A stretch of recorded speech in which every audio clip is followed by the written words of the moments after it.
Hello and welcome to TEDx, Technical University of Denmark. My name is Trent and I'll be your host for today. I'm going to be introducing you to the speakers list and generally keeping you appraised of the program. So if anything strange happens, we're in a corona situation at a technical university, so something technical will go wrong. So I'm here to make sure that you know what's going on. But to get us started officially and properly, it's my honor to welcome to the stage one of the main organizers of this event, Vibhor. Vibhor, come on down. Thank you, Trent. Good morning, everyone, and welcome to the first ever conference at DTU. So without further ado, we will be starting, and throughout the day, you will be listening to some great speakers and their insightful talks. So before that, I think we should present you with the Chris Anderson TED Talk, where he will be talking about his TED experience and giving you an overview of the TED. So let's begin.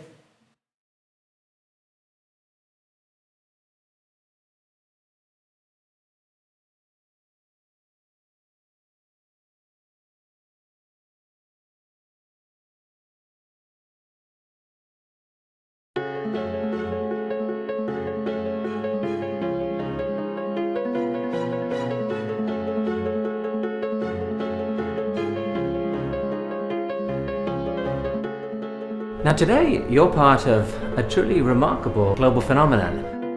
Around the world, thousands of people have been gathering in meetings to experience the power of ideas. A surprising thing about today's meeting is that we here at TED have had almost nothing to do with it. We lent our name, our format, a few simple guidelines, and some of our content. But the really hard work to make today happen has been down to your local organizers. And we're truly in awe at the passion and dedication that they have shown to make something like this work. A thank you to you too for taking the time out to come and be part of this exciting conversation about our shared future. Now please write and tell us what you make of the event today. But for now, on with the show.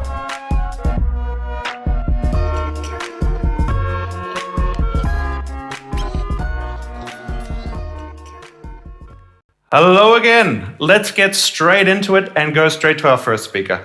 If you've ever given a second thought to your bones or vital organs, then you're going to love this next guy. His name is Morten Karsdal, and he's had over 24 years experience in college and research, and is connected to the University of Southern Denmark. Without further ado, Morten, come onto the stage. Thank you.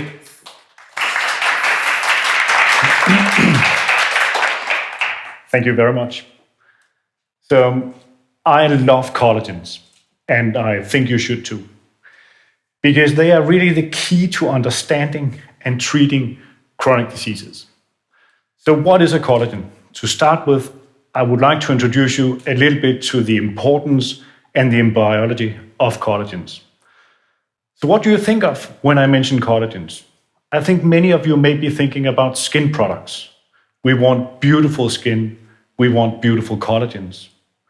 But collagens are so much more than that.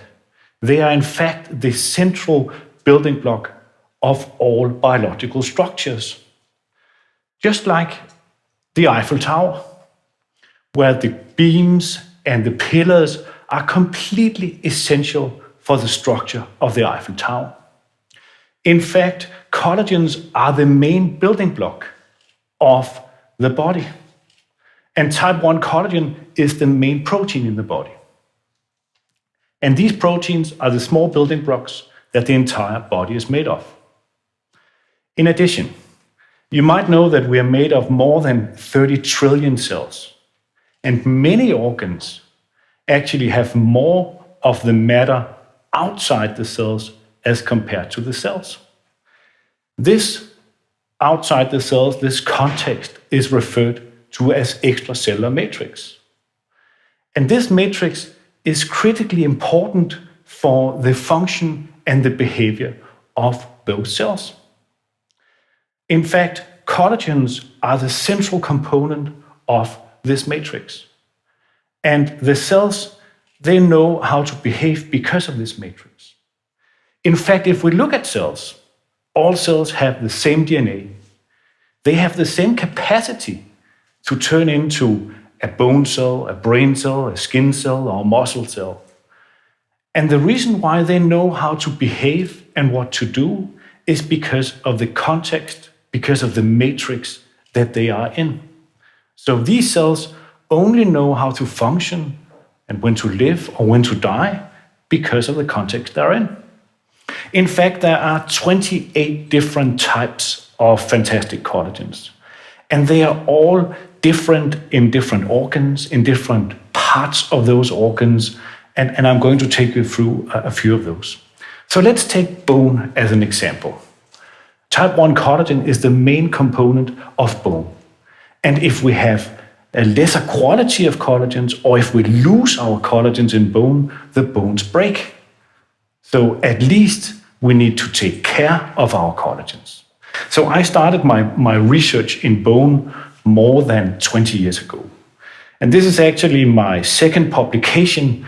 More than 500 have come since then, but I didn't think I realized the importance of this when I first saw this publication. In fact, on this slide, you see completely the same type of cells. To the left, the cells are on plastic. You can see the black spots, and they are flat. However, when those exact same cells with the same DNA are put in a collagen gel, they start looking like completely different cells. These cells look like the bone cells you saw on a previous slide, and they start to behave different. So very clearly, the collagens control the form, the function, and what these cells are doing. So the collagens control cells. And this is the first premise of what I'm going to say today, that the matrix, what is around the collagens, they control cells. The second part is we regenerate. Think of your body as a construction site. There is demolition and repair ongoing all the time. In fact, we regenerate so much that the liver can regenerate if from just 25% of remaining liver. Also, the bones regenerate. Every 10 to 25 years, we actually get new bones. And moreover, the intestines actually regenerate every week. So this construction site, where we have demolition and repair ongoing every day, I mean, we need that to be in a perfect balance. If we just have a little bit more demolition in some organs, we lose that organ function. And if we have too much repair, then we have a different disease. And this balance and this demolition and repair, if that is out of balance, is actually what causing chronic diseases. In fact, this demolition and repair is so important and ongoing all the time that you are not the same self you are today as you were 9 a.m. this Monday morning. So when this balance is out of control, this leads to chronic diseases. Chronic diseases are diseases that last a lifetime and that need to be managed. In fact, if by the age of over 65, then more than 80% of us will have at least one chronic disease. And what is the common denominator of these different diseases? It is that collagens have changed.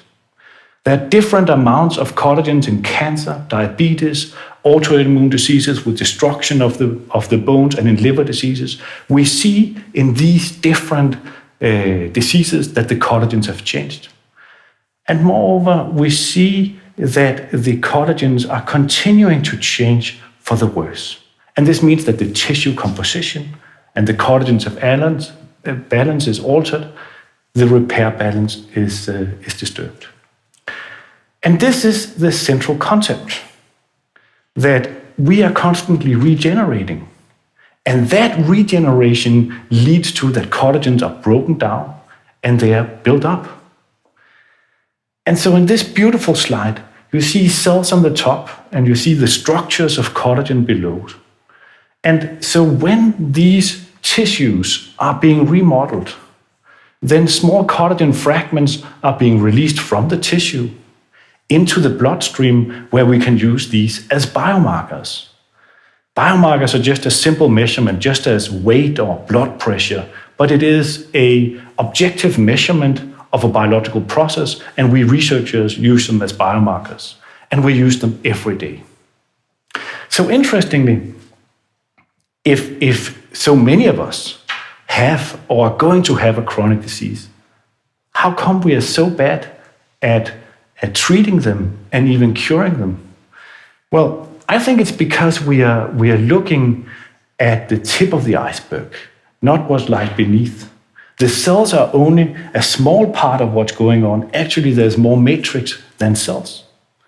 So it is essential to understand chronic diseases that we're not just looking at the cells, but we look at the context, the matrix, and the collagens.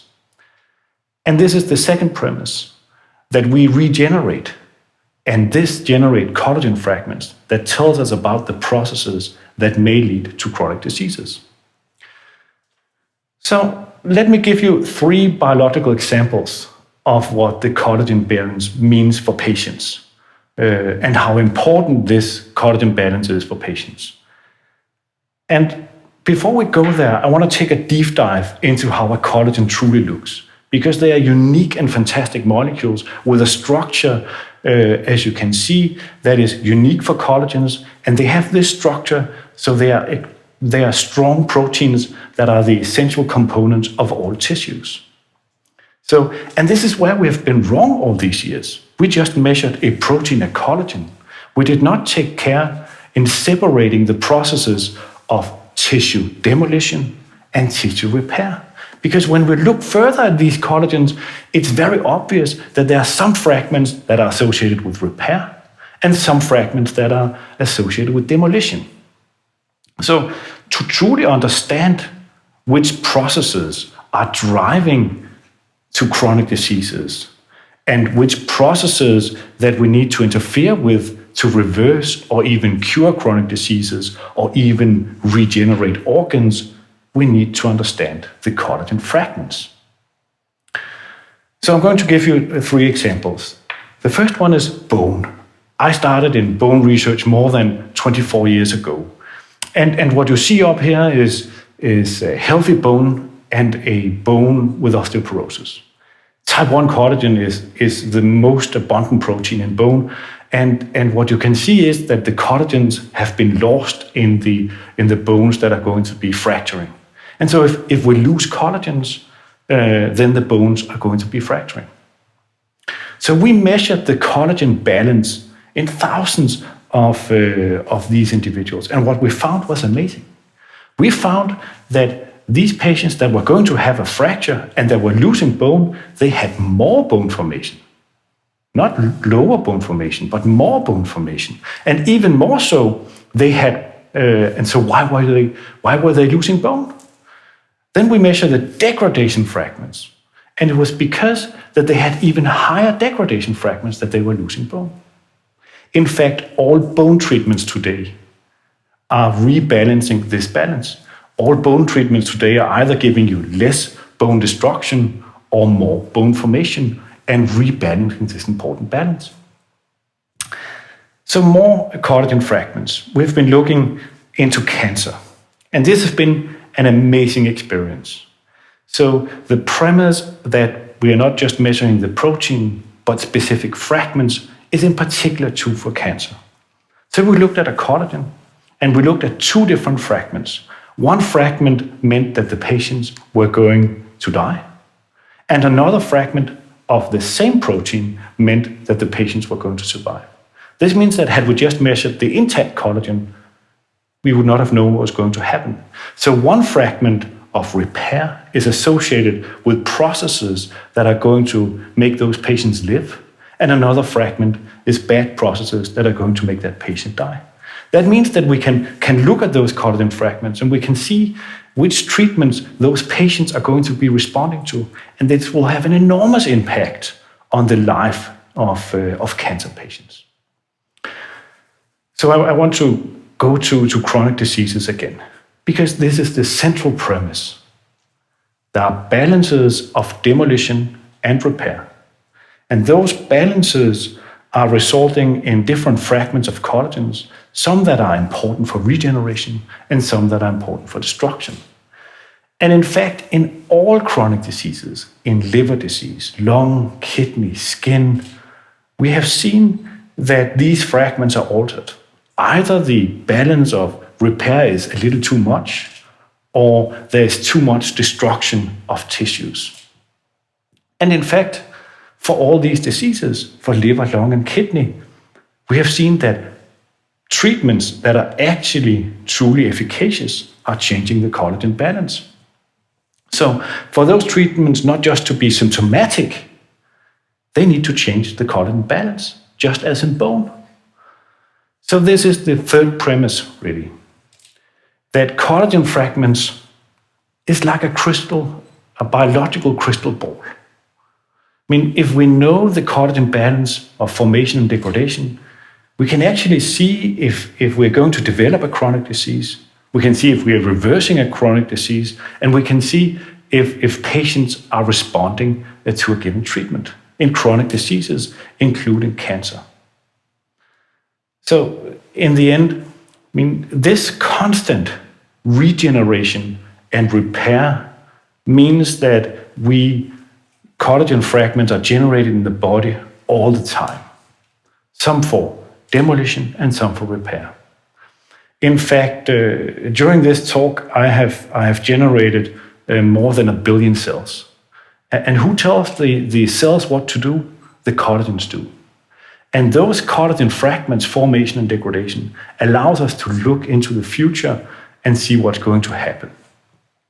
So before I end, I just want to thank the many PhD students, the postdocs, my directors, and all the collaborators that through these last 24 years have helped us trying to understand the biology of collagens and how they may help us to change the life of patients in a completely new way. May the collagens be with you.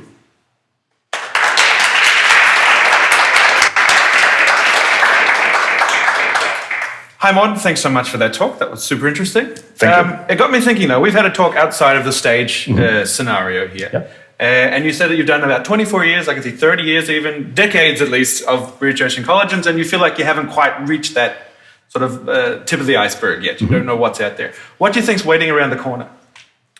So we have been looking at these collagen fragments in blood, and we've been using them as biological signs of what's going to be happening in the future. I mean, we call them biomarkers. And interestingly, we see that some of these biomarkers are elevated in many diseases. And it turns out that some of these fragments are not just biomarkers. They actually specifically interact with cells. There are some research groups, including ours, that have now found collagen hormones. So we used to be thinking that the matrix was like the Eiffel Tower, it was there. But when it's fragmented, there's a new biological meaning coming out of that. And there's actually specific receptors affecting those collagen fragments. So I think if I were to dream, then in the future, we would see that we are using actually signals of the matrix to treat and cure some of those chronic diseases. Wow. Okay. So collagens is not just face cream. I completely. Fantastic. All right. Well, thank you so much, Morten. Thank you very much for having me. Listening to you. Please exit stage left. Right, because I know things. All right. Let's move on to our next speaker. Our next speaker today is going to give us a little bit of insight into the origins of creativity, or at least creativity for him. He's going to show us that creativity might show up in places where you don't really expect it.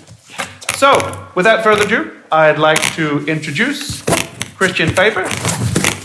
He is a self-proclaimed story starter. He doesn't like to be called a storyteller, a story starter, because he says he starts stories.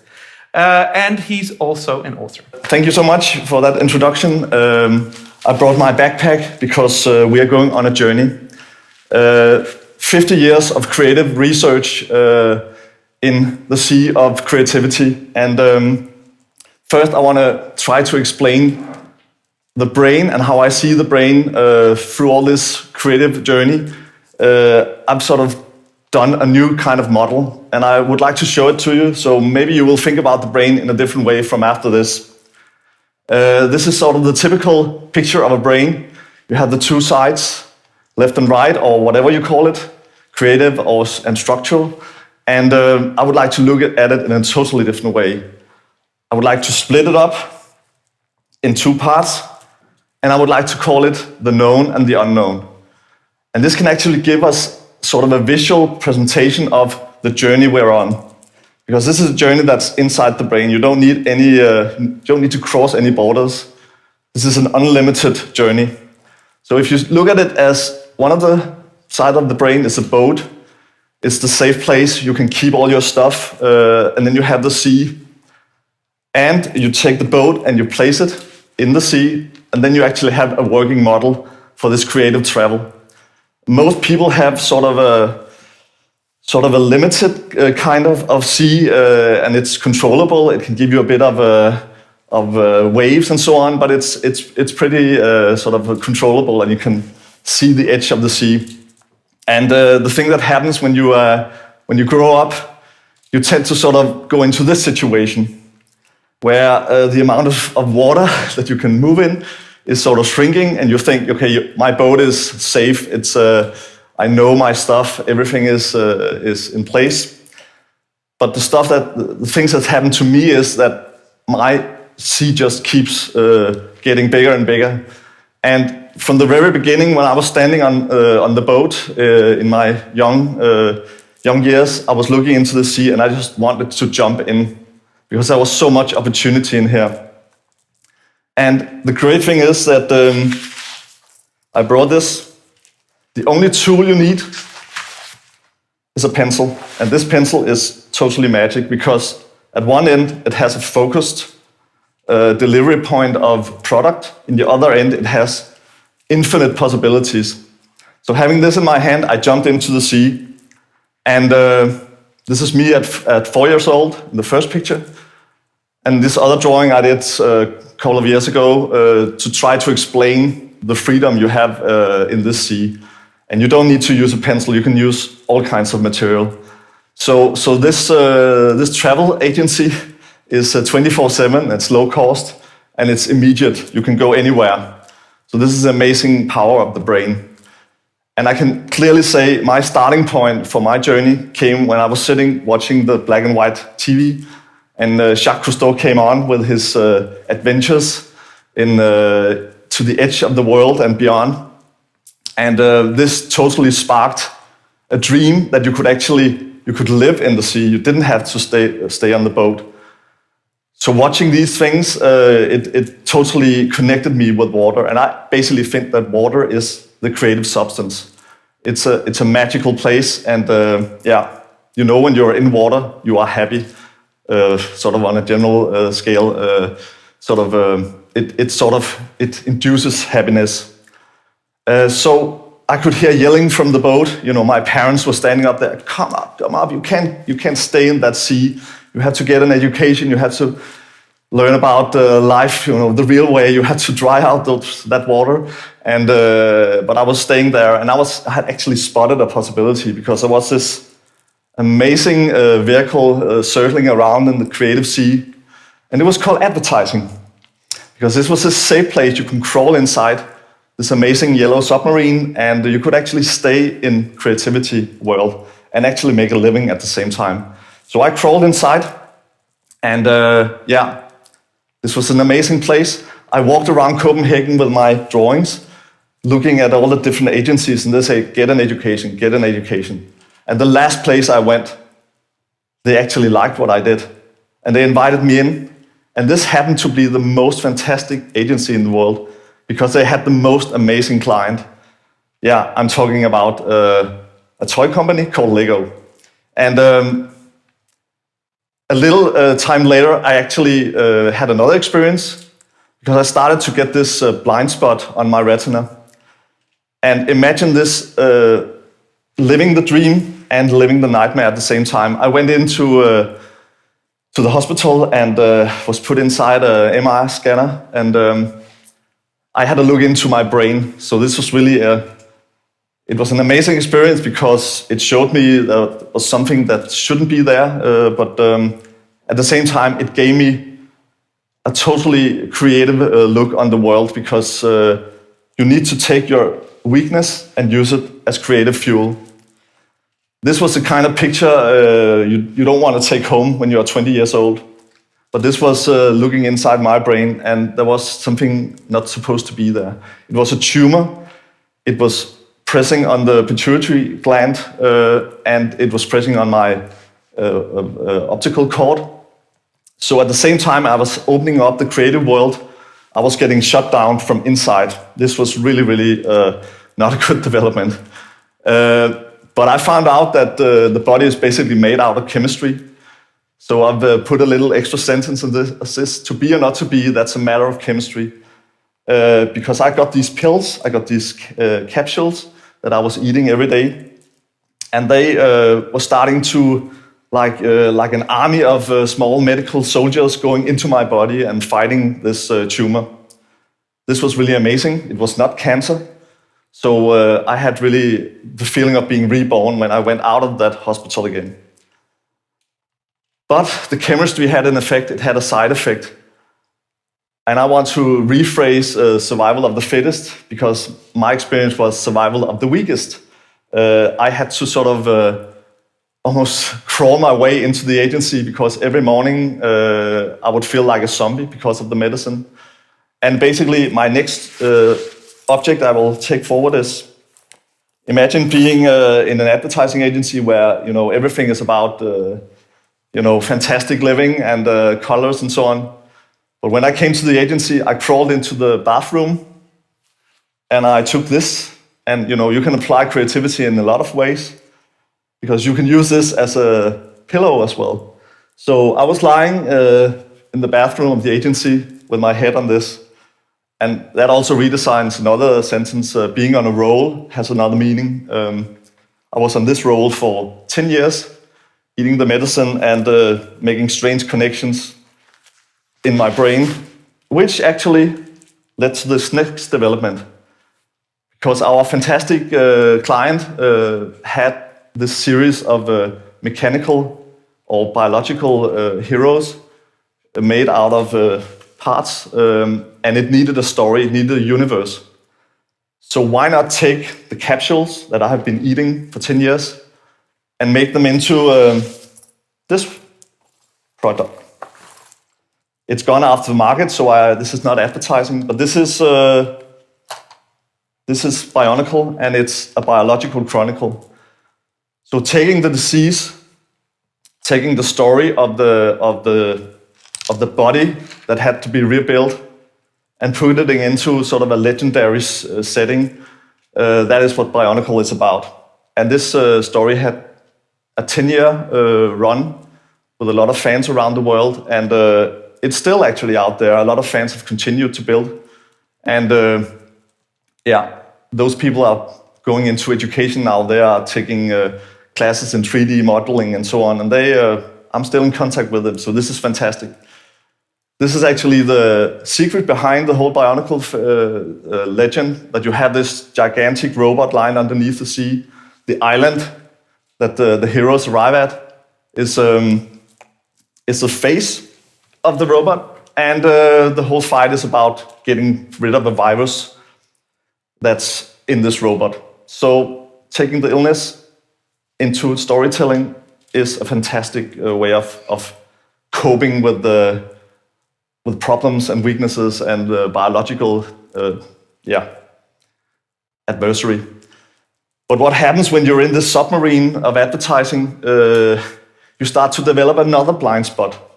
And that's actually entitled blind spot. And I think it's a problem of a lot of the Western culture. That we think that everything is okay. We are on the boat. We have everything safe. We have a pleasant everyday life. I know there's a lot of trouble right now with the COVID, but I will get back to that, because this was what happened to me. I had to get back into the water. I had to get sort of this numbness out of my fingers. And I had to sort of go back to depending on this one. So when I went out back into the water and looked back at the boat, I suddenly saw this.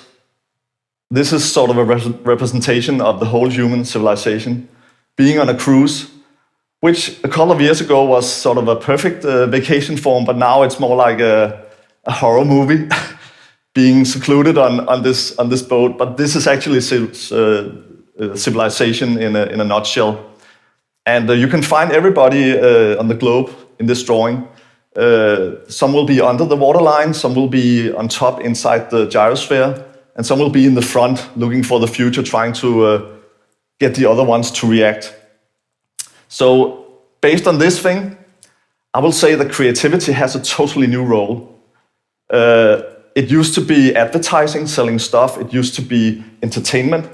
But now we are on a quest for humanity, and the creative people, everybody needs to be on this, because we need to use the water as a mirror to look at ourselves.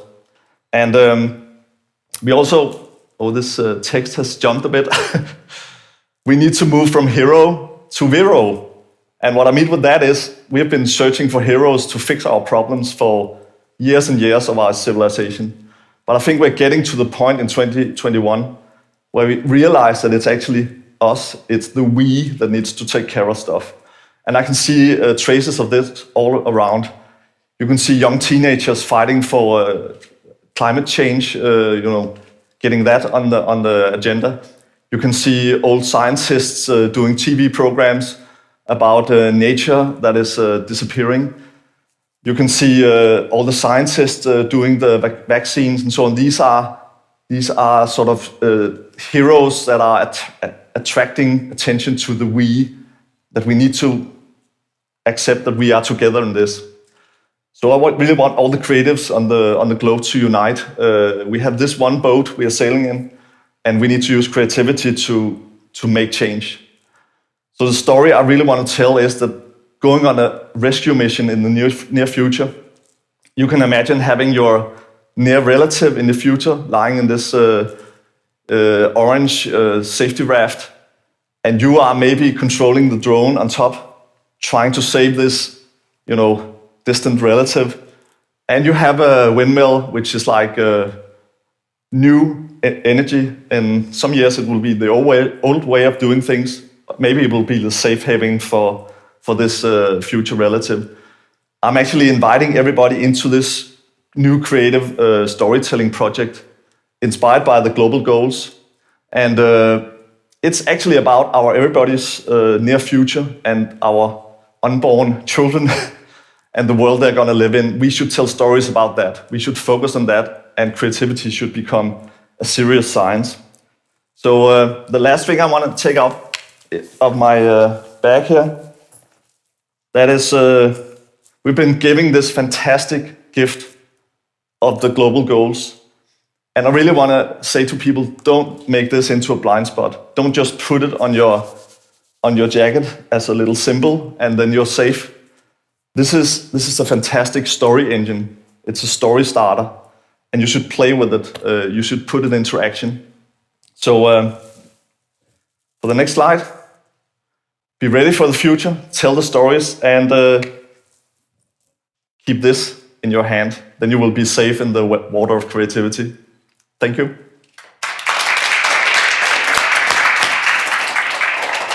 Thank you, Christian. That was very inspiring. I got to say straight up, I'm a little starstruck. I was a kid when I Think Bionicle came out. Not to sort of tell you how old you are there, but so it's pretty amazing to meet someone who's actually doing it and hear the process behind it. Yes. I'm wondering though, like you just mentioned a storytelling initiative you've got going there, or storytelling initiative. Mm. I'm wondering, what's your advice to people that want to start being creative if they feel like they want to sort of, let's say boost their creative, supercharge their creativeness? What's your advice to them? I really want them to look at, don't look at your strengths, look at your weaknesses, look at all the stuff that doesn't work in your life, or maybe that thing that is really irritating, a thing you do. If you're nervous about being on stage like this, take that. That is actually your best advantage, because I think your weaknesses and your faults make you unique. It's not your strength, because then you're fighting towards sort of the top of the iceberg, as we saw in the other talk. There's so much below that, and and all the struggles are your own, and that's your story. So I think people should use their weaknesses. So actually becoming a hero instead of a hero is much more important. Fantastic. Well, that's advice to live by, guys. Right, for now we're going to have a little bit of a break, and then in about 5 to 6 minutes we'll have our next talk going on. So stay tuned, we'll be right with you. Welcome back. I am happy you're back with us. Hopefully you haven't left us and you're still there. But yeah, after the last speech, it kind of makes me want to think I should write that book I've been thinking to write for 20 years. But, you know, writing books is stressful, and I really don't like stress. But our next speaker has a little bit of a different take on stress that might relieve that kind of pressure. So, our next speaker is someone who graced the stage in 2013 first. Her name is Kelly McGonigal, and she's going to talk a little bit about how to make stress your friend.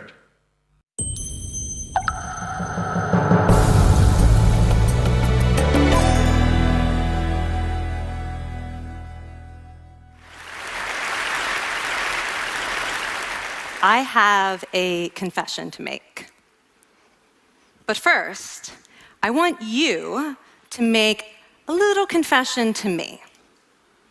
In the past year, I want you to just raise your hand if you've experienced relatively little stress. Anyone? How about a moderate amount of stress? Who's experienced a lot of stress? Yeah, me too. But that is not my confession. My confession is this: I'm a health psychologist, and my mission is to help people be happier and healthier. But I fear that something I've been teaching for the last 10 years is doing more harm than good, and it has to do with stress. For years, I've been telling people stress makes you sick. It increases the risk of everything from the common cold to cardiovascular disease. Basically, I've turned stress into the enemy. But I've changed my mind about stress. And today, I want to change yours. Let me start with the study that made me rethink my whole approach to stress. This study tracked 30,000 adults in the United States for 8 years. And they started by asking people, how much stress have you experienced in the last year? They also asked, do you believe that stress is harmful for your health? And then they used public death records to find out who died. Okay, some bad news first. People who experienced a lot of stress in the previous year had a 43% increased risk of dying. But that was only true for the people who also believed that stress is harmful for your health. People who experienced a lot of stress but did not view stress as harmful were no more likely to die. In fact, they had the lowest risk of dying of anyone in the study, including people who had relatively little stress. Now, the researchers estimated that over the 8 years they were tracking deaths, 182,000 Americans died prematurely, not from stress, but from the belief that stress is bad for you. That is over 20,000 deaths a year. Now, if that estimate is correct, that would make believing stress is bad for you the 15th largest cause of death in the United States last year, killing more people than skin cancer, HIV, AIDS, and homicide. You can see why this study freaked me out. Here I've been spending so much energy telling people stress is bad for your health. So this study got me wondering, can changing how you think about stress make you healthier? And here the science says yes. When you change your mind about stress, you can change your body's response to stress. Now, to explain how this works, I want you all to pretend that you are participants in a study designed to stress you out. It's called the social stress test.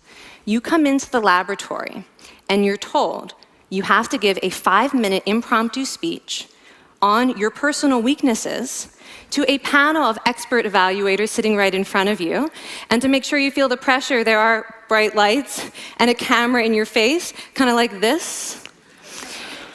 And the evaluators have been trained to give you discouraging nonverbal feedback, like this.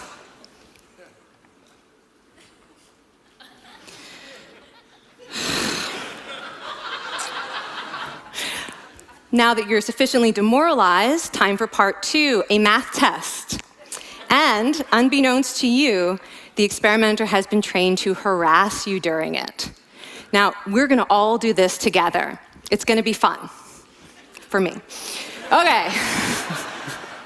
I want you all to count backwards from 996 in increments of 7. You're gonna do this out loud as fast as you can, starting with 996. Go. Go faster. Faster, please. You're going too slow. Stop, stop, stop, stop. That guy made a mistake. We're gonna have to start all over again. You're not very good at this, are you? Okay, so you get the idea. Now, if you were actually in this study, you'd probably be a little stressed out. Your heart might be pounding, you might be breathing faster, maybe breaking out into a sweat. And normally we interpret these physical changes as anxiety or signs that we aren't coping very well with the pressure. But what if you viewed them instead as signs that your body was energized, was preparing you to meet this challenge? Now, that is exactly what participants were told in a study conducted at Harvard University. Before they went through the social stress test, they were taught to rethink their stress response as helpful. That pounding heart is preparing you for action. If you're breathing faster, it's no problem. It's getting more oxygen to your brain. And participants who learned to view the stress response as helpful for their performance, well, they were less stressed out, less anxious, more confident. But the most fascinating finding to me was how their physical stress response changed. Now, in a typical stress response, your heart rate goes up and your blood vessels constrict like this. And this is one of the reasons that chronic stress is sometimes associated with cardiovascular disease. It's not really healthy to be in this state all the time. But in the study, when participants viewed their stress response as helpful, their blood vessels stayed relaxed like this. Their heart was still pounding, but this is a much healthier cardiovascular profile. It actually looks a lot like what happens in moments of joy and courage. Over a lifetime of stressful experiences, this one biological change could be the difference between a stress-induced heart attack at age 50 and living well into your 90s. And this is really what the new science of stress reveals, that how you think about stress matters. So my goal as a health psychologist has changed. I no longer want to get rid of your stress. I want to make you better at stress. And we just did a little intervention. If you raised your hand and said you'd had a lot of stress in the last year, we could have saved your life. Because hopefully the next time your heart is pounding from stress, you're going to remember this talk, and you're going to think to yourself, this is my body helping me rise to this challenge. And when you view stress in that way, your body believes you, and your stress response becomes healthier. Now, I said I have over a decade of demonizing stress to redeem myself from. So we are going to do one more intervention. I want to tell you about one of the most underappreciated aspects of the stress response. And the idea is this: stress makes you social. To understand this side of stress, we need to talk about a hormone, oxytocin. And I know oxytocin has already gotten as much hype as a hormone can get. It even has its own cute nickname, the cuddle hormone, because it's released when you hug someone.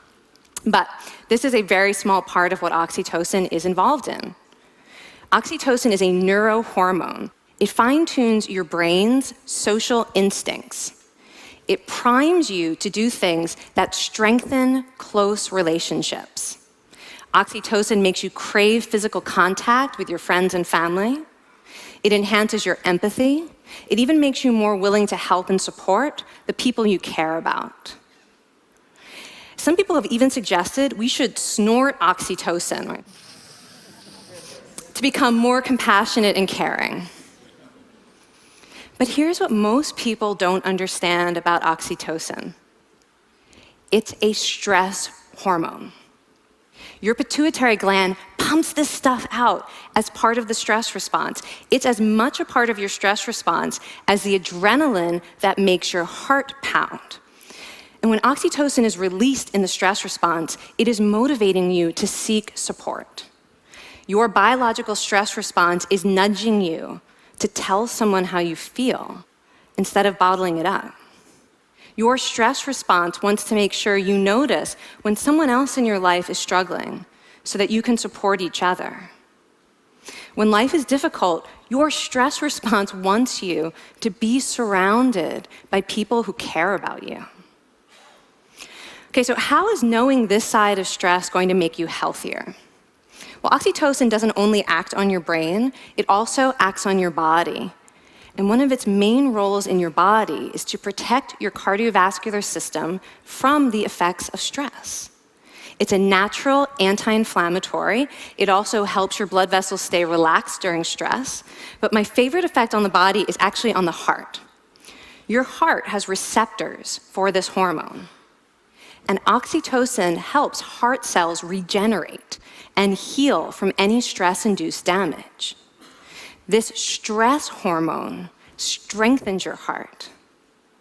And the cool thing is that all of these physical benefits of oxytocin are enhanced by social contact and social support. So when you reach out to others under stress, either to seek support or to help someone else, you release more of this hormone, your stress response becomes healthier, and you actually recover faster from stress. I find this amazing that your stress response has a built-in mechanism for stress resilience. And that mechanism is human connection. I want to finish by telling you about one more study. And listen up, because this study could also save a life. This study tracked about 1,000 adults in the United States, and they ranged in age from 34 to 93. And they started the study by asking, how much stress have you experienced in the last year? They also asked, how much time have you spent helping out friends, neighbors, people in your community? And then they used public records for the next 5 years to find out who died. Okay, so the bad news first. For every major stressful life experience, like financial difficulties or family crisis, that increased the risk of dying by 30%. But, and I hope you are expecting a but by now, but that wasn't true for everyone. People who spent time caring for others showed absolutely no stress-related increase in dying, 0. Caring created resilience. And so we see once again that the harmful effects of stress on your health are not inevitable. How you think and how you act can transform your experience of stress. When you choose to view your stress response as helpful, you create the biology of courage. And when you choose to connect with others under stress, you can create resilience. Now, I wouldn't necessarily ask for more stressful experiences in my life, but this science has given me a whole new appreciation for stress. Stress gives us access to our hearts. The compassionate heart that finds joy and meaning in connecting with others. And yes, your pounding physical heart working so hard to give you strength and energy. And when you choose to view stress in this way, you're not just getting better at stress, you're actually making a pretty profound statement. You're saying that you can trust yourself to handle life's challenges. And you're remembering that you don't have to face them alone. Thank you. Thank you.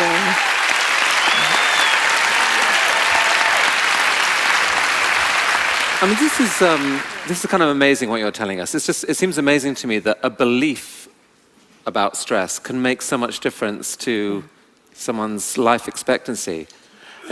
How would that extend to advice? Like if someone's making a lifestyle choice between, say, a stressful job and a non-stressful job, is it does it matter that which way they go, that it's equally wise to go for the stressful job so long as you believe that you can handle it in some sense? Yeah, and one thing we know for certain is that chasing meaning is better for your health than trying to avoid discomfort. And so I would say that's really the best way to make decisions, is go after what it is that creates meaning in your life, and then trust yourself to handle the stress that follows. Thank you so much, Kelly. Thank you. It's really cool.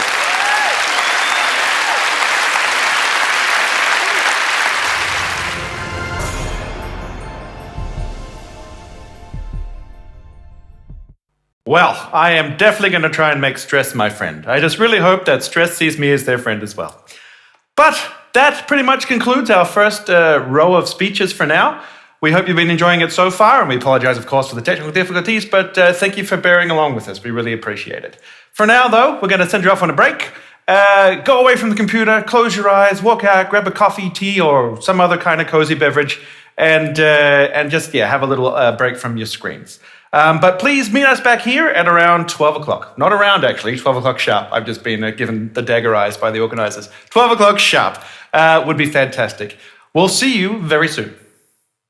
Hey folks, and welcome back. I hope you had a good little break away from the screen, because the next hour or so is going to keep you glued to it with the amazing talks we're about to listen to.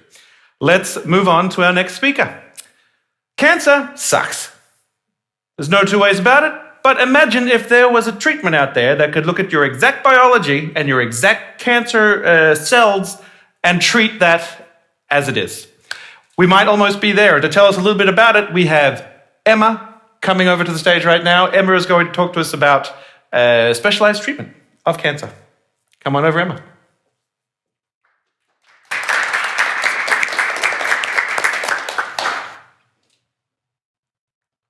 Let me give you a sneak peek into the future. In the future, everything will be truly personalized. In the future, we will be designing one therapy for each individual patient. Personalization is now becoming a reality due to the advancements in artificial intelligence, or AI. AI is enabling us to develop cancer therapy that is specifically tailored to the individual patient based on the genetic code, or the DNA, of the individual. We can use the wealth of information contained within the DNA of the individual to tailor the therapy to that specific cancer patient. But now you may ask yourselves, how do we get from the DNA of an individual cancer patient to a personalized cancer therapy using AI? In order to understand this, let's take a step back and look at cancer therapy. In a traditional cancer therapy approach, such as chemotherapy, we're using a one-size-fits-all model. These types of therapies target cancer non-specifically, which causes side effects and is not always effective in fighting off the cancer. The challenge, however, is in cancer and in tumors, each tumor is unique, and we can argue that a more effective therapy can be developed if we treat the tumor as such. In a personalized approach, we want to target each patient uniquely. More importantly, we want to target each tumor uniquely. We basically want to look at the foreign elements that are displayed on the surface of the tumor cells and target these. These foreign elements arise from mutations that can be caused by, for example, environmental factors such as sun or smoking. Mutations are completely normal events in the human body, and we have developed many mechanisms to mitigate the potentially dangerous actions that these mutations can have.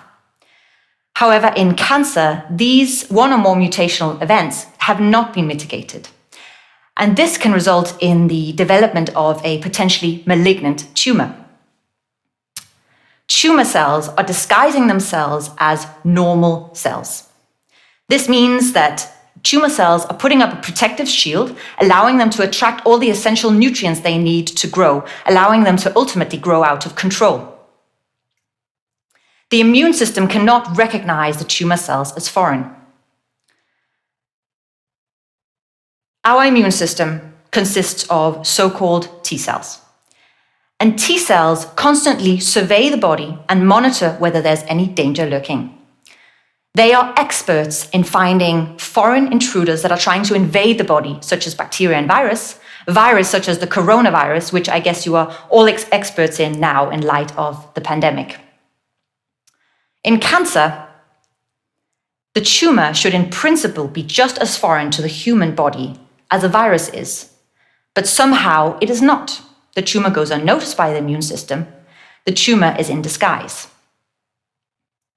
We want to design personalized cancer therapy that helps the immune system see the tumor. We want to help the immune system see the foreign elements on the surface of the tumor cells. And we want to boost an immune response that makes sure that we have the right T cells present and enough of the T cells present to actually fight off the tumor. In a personalized cancer therapy, what we want to do is we want to develop a therapy specifically designed based on the genetic code of the DNA of the individual patient. We want to bring these foreign elements that are on the surface of the tumor, we want to bring them out in the open. And the way we do that in a personalized cancer therapy approach is actually by providing the body with more of this foreign material, exactly as we would do in a vaccine against coronavirus. So, let me illustrate what these foreign elements actually are. These foreign elements are what we call neoepitopes or new epitopes. And epitopes are small molecules that are displayed on the surface of our cells in complex with a specialized immune molecule called MHC. Neoepitopes or new epitopes have arisen from mutations in our DNA, and then they are displayed on the surface of the cells in complex with these MHC. Each cancer patient, or each tumor of each cancer patient, is defined by a unique set of neoepitopes. And also, each patient has a unique set of MHC. It's only a subset of the molecules that are bound to the MHC or displayed on the surface by MHC that are actually neoepitopes. And identifying these is a hugely complex task. Also, the immune system being able to see these is also a highly complex task for the immune system. Imagine that these neoepitopes are screaming at the top of their lungs, trying to inform the immune system that there is danger. The neoepitopes are trying to tell the immune system that there's something wrong with this cell, there's something wrong with this tumor cell, and that they should immediately kill the cell.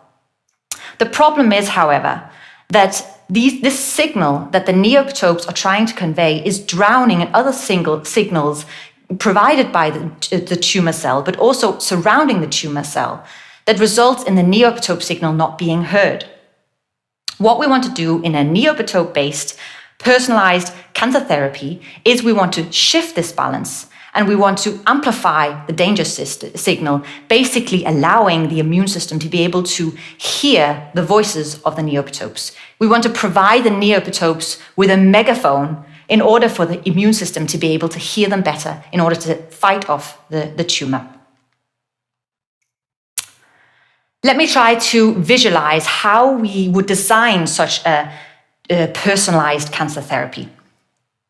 This you see here is a cancer patient.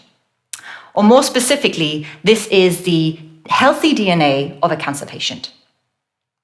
This is the DNA of the tumor of this specific cancer patient. What we want to do is we want to identify these mutations that are unique to the tumor of this specific patient. And the way in which we do that is overlay the DNA of the tumor with the DNA of the healthy tissue in order to isolate the mutations. This results in potentially a list of thousands of mutations. And what we want to do is we want to, based on these thousands of mutations, we want to identify which of those are actually displayed on the surface of cells and are able to interact with the immune system in order to inform that this tumor is actually a tumor cell. So what we want to do is we want to find the needle in the haystack. We want to find the neoepitopes that will be displayed on the surface. And this is a challenging task. In principle, what we want to do is we want to actually test each of these mutations in the lab. We want to test whether they are displayed on the cell surface, and we also want to test whether they have the ability to interact with the immune system. However, as you can imagine, doing this, testing all of these in the lab is a highly complex task, would take very long time, and is therefore not feasible. So we need other tools to identify these neoepitopes. And this is where AI comes into the picture. An AI algorithm in the context of neoepitope identification is trained on vast biological data sets that contain information about molecules that are displayed on the surface of cells, and we can use that information to identify our neoepitopes. An example of such data is that we take cells from lots and lots, thousands and thousands of different people. We then strip the surface of these cells for their epitopes. As you can imagine, this results in an extremely long list of epitopes. What we want to do with AI is we want to look at this really long list of epitopes, and we want the AI to identify patterns in these epitopes that will allow us to look at similar patterns in neoepitopes in order to figure out what is actually presented on the cell surface.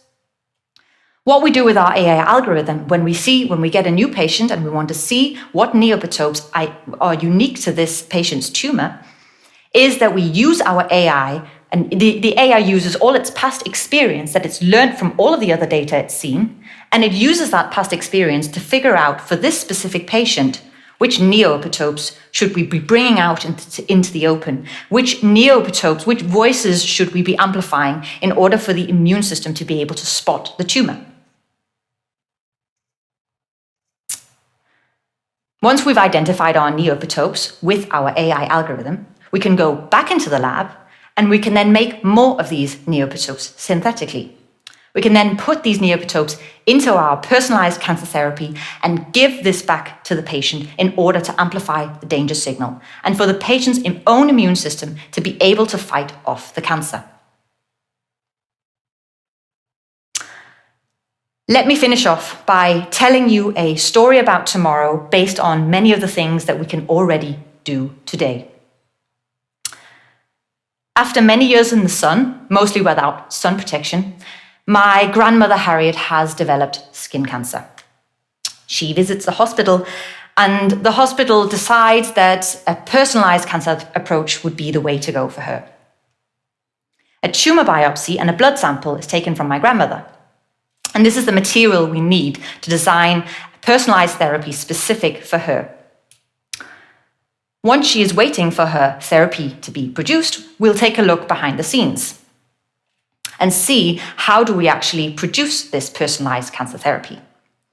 We look at the DNA of the healthy tissue of my grandmother, and we look at the DNA of her tumor, and this is what we use to identify the computationally identify the mutational landscape of her tumor specifically.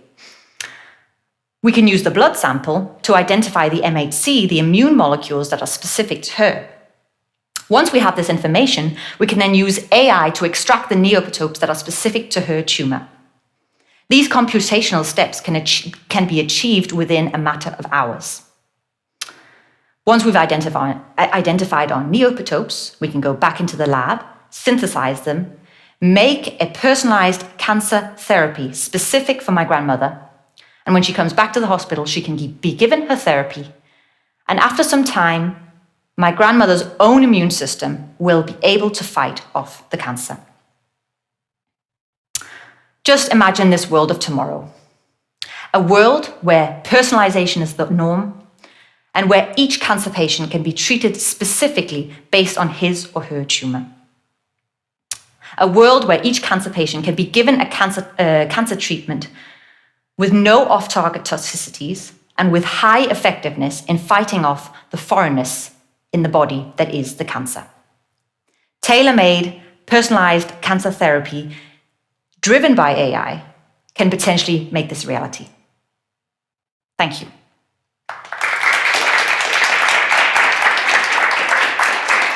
Hi, Emma.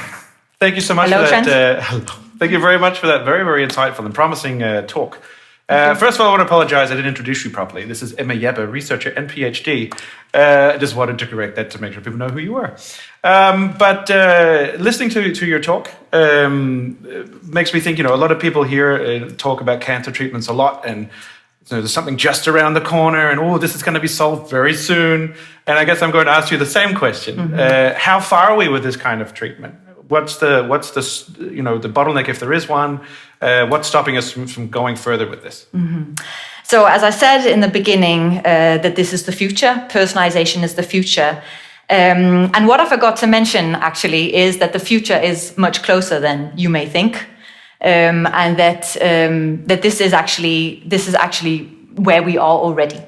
So we're already able to use AI specifically to look at DNA of individual patients.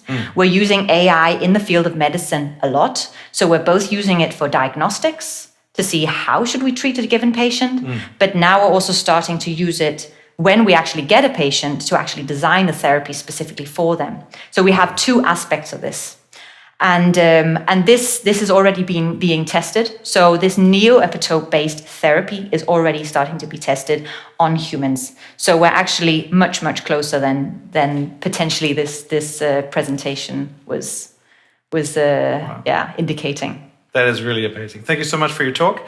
Thank you for listening, guys. And take on off there. Thank you. Thanks for listening. And we're just going to go for a quick break screen so we can touch base with our technology. And we'll be back with you very shortly. Welcome back. Our next speaker unfortunately could not be with us live today, so Liisa Välikangas has sent us in a pre-recorded video. Liisa is going to be talking about how change can be a great thing, but it can also be pretty destructive if we don't know how to handle it. So please enjoy Liisa's pre-recorded video. How to lead for resilience under the urgency of now. I want to open with 3 factors that define the environment in which we develop our capability to lead for strategic resilience. The first one is really the urgency of now, how to gain access to resources, capabilities that may take years, if not decades, to develop, but they are needed now. An example of that is the recent vaccine development effort for the pandemic we're in. Amazing feat, vaccine based on technologies such as messenger RNA has been completed and developed in about a year, when such efforts usually take more than 10 years.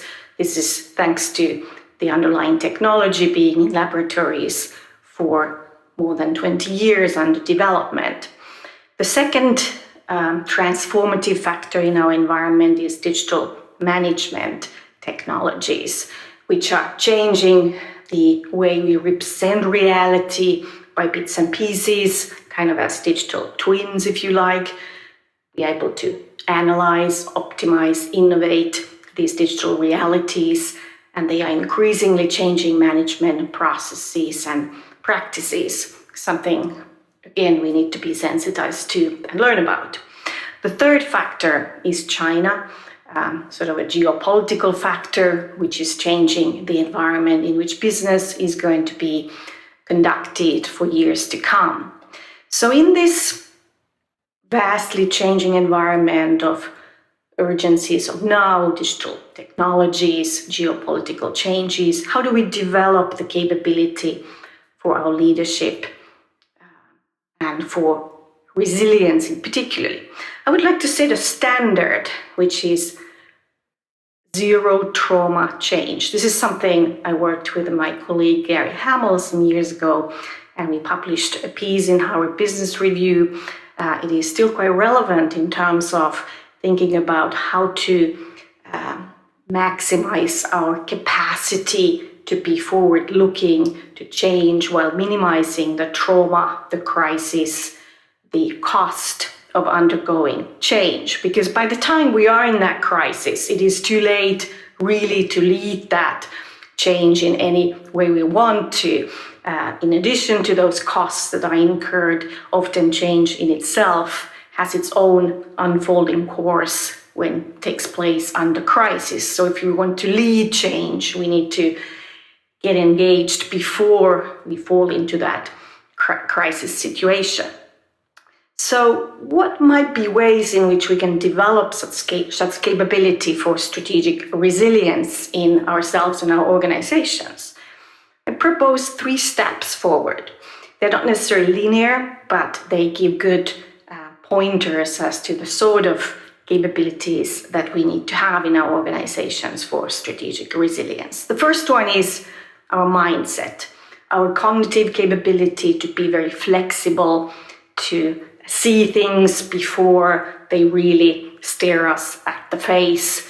We might look at in the outskirts for new startups that are experimenting on novel business models, for instance, or new technologies. Blockchain comes to mind for many of us, I'm sure, that are being developed in applications that are, again, novel and perhaps feel like really out there.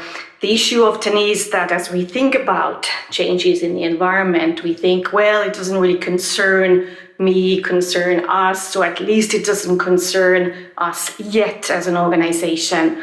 And this is the way disruptive innovation works. It kind of looks like it's not a relevant competitor, but then it is able to gather a large market share, and then it's sort of late to develop a very effective response. So developing this cognitive flexibility is very, very important. As I said, one strategy is to look at vanguard, pioneering business models, startups, entrepreneurs out there who are doing something so different that it really makes you think like that is exciting, or that is something I am very anxious about. That's a good sign that these emotions tell you something about that is important in terms of your business. Not to copy them, but to learn from their experience. Another way we can develop cognitive flexibility in organizations is to use a universal institution to our advantage, and that is the institution of gestures and humor. So in courts, all the rulers have chosen their trusted jester. This is the clown, but a wise clown that provides support, speaks truth to power, but also brings information that is relevant to the ruler in making decisions. And this is actually still relevant in today's organizations. There have been jesters in British Airways. There was a guy called Paul Birch for a while who was a senior executive who said he was able to hold the mirror to see the absurdity of some of the activities that may have taken place, and people could laugh, and then after that real change might result. Laugh in a good way, laugh together. So humor is such a cognitive flexibility enhancer. The second step after the cognitive mindset is strategic. How do we develop a portfolio of options that is strong enough, that is thick enough, so that we start learning about things that may pertain to the urgencies of now, to digital technologies, to geopolitical changes. And it's not just about having 1,000 investments or which one might work out, sort of like a venture capitalist might work. It is really about the thickness of the experimental portfolio, the portfolio of options we have at our disposal.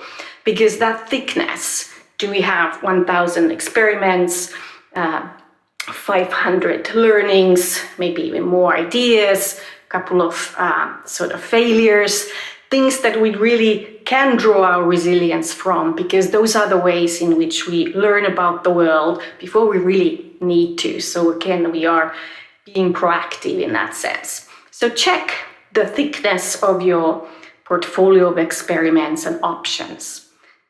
Do you have a lot to learn from?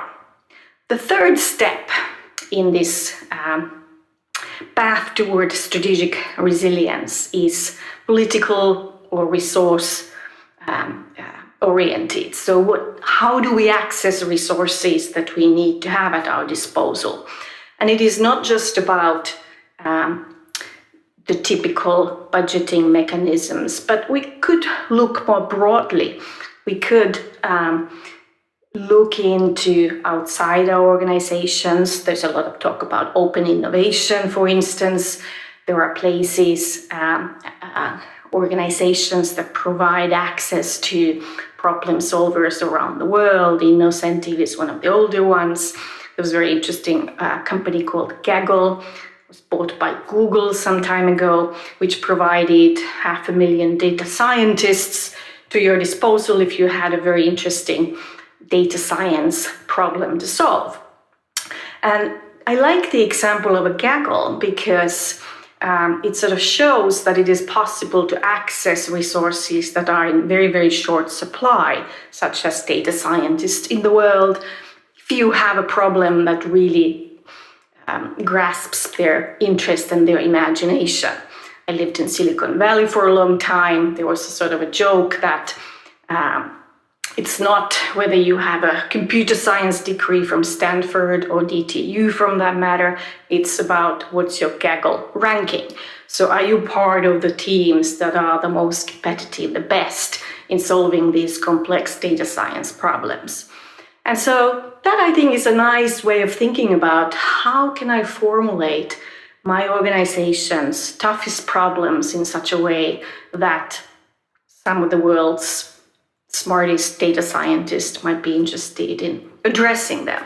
Another way might be to use games. Games are technologies that may be used, of course, for entertainment a lot, but there have also been many efforts, such as the Institute for the Future in California, together with Rockefeller Institute, to try and invite people to address poverty, or a game that was called Superstruck that Institute for the Future rolled out some years ago, where they invited volunteers from around the world to team up together, thinking about how to address humanity's systemic threats to their survival. And these teams thought about how to grow food in vertical surfaces, how to team up for rapid intervention or help units, etc. So think about how you can go beyond the sort of resources that are characteristically allocated through a budgeting system inside the boundaries of the organization, to go into out there opening up the innovation box, so to speak, but also use technologies such as games that have the capacity really to bring millions and millions of people, like in some of the games such as World of Warcraft, together. Yes, it may be about play, but it could also be very serious about addressing some of the tough issues that we are facing. So that is the third step about resource attraction, really. So if we think about how to develop this capability for strategic resilience, we have talked about how to nurture our cognitive flexibility, whether it is through looking out there in the Vanguard examples, using institutions or roles such as a gesture and humor, which of course is somewhat difficult maybe in the time of Zoom, but maybe that can still be, or Teams, but maybe that can still be designed into our virtual communications, whether it is importantly about the portfolio of strategic experimentation we are engaged in, whether that is broad enough and diverse enough to tackle and address some of the challenges facing us, the urgencies of now, digital technologies, geopolitical changes, and finally, what is our resource attraction strategies so that we are able to include some of the smartest and some of the very smart people out there in our efforts to tackle the most complex problems we face. So those are the steps. And so when you think about how to embed the capabilities for these steps in your organization, you can start then thinking about what is the renewal cycle like? How quickly or how slowly do we go from cognitive flexibility, sort of seeing the issue, admitting that it is time to tackle it, to experimenting and resourcing it. And I've spoken to many executive audiences, and typically the response has been around 5 years. Now, this of course depends on the industry, and we might say today that we have been able to develop a faster response cycle, perhaps mostly in digital communication, perhaps a little bit in new ways of doing business out of necessity. But think about whether it is 5 years, whether it is 1 year, you move from denial or this cognitive awakening, if you will, to experimentation, to resourcing, and how quickly do you go through this cycle? And of course, the important thing is to go through fast enough not to end up in a crisis, which is really a lack of strategic resilience, and also be able to do this cycling faster than your competitors to stay ahead. So that is a way to nurture strategic resilience in your organization and develop a capability for leading it in the environment that is actually quite strongly changing. So we have to really enhance our cognitive, strategic, and resourcing capability. My question to you is, are you ready? Yes, Lisa, I'm ready. Thank you so much, Lisa. Now we're going to be helping you with your resilience through this marathon of talks. We're going to go to a lunch break. And again, try to get away from the screen, do a bit of motion, jump up and down, do some push-ups if you want to. Try and get that energy and blood going so you feel a bit better coming back. In any case, meet us back here at 2 o'clock sharp. We hope to see you there very, very soon. And have a fantastic break. Hello and welcome back to the second half. I hope you've had a good break and you're fresh and ready to get some more knowledge shoved into that brain of yours. All right, we'll go straight on to the next speaker. Annelie Berner is a designer, researcher, and teacher, and she's going to help us answer a question to do with ethics in the future. Ethics and future, who thought they would go together in this day and age, but it looks like they actually might. To hear a little bit more, let's invite Annelie to the stage. Come on over.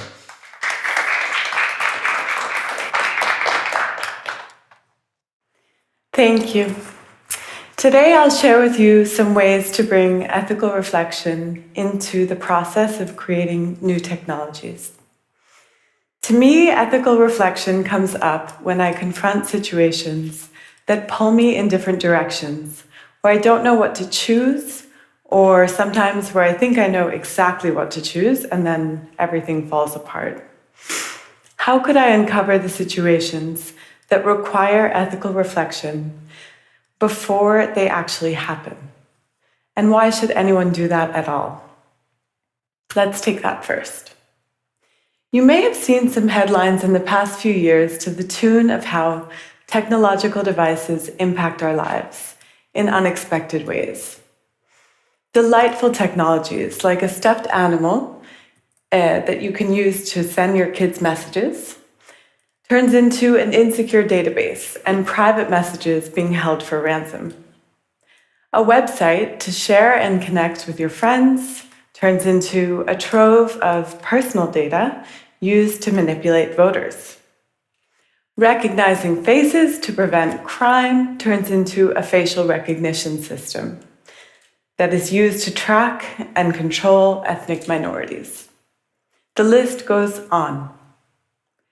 In a recent research project, we tried to understand how to bring ethical reflection into that process of creating new technologies. We were trying to figure out how to bring ethics up earlier, as opposed to only in the aftermath of these embarrassing, shocking, horrible headlines. As something we heard was that ethics comes up when things go down.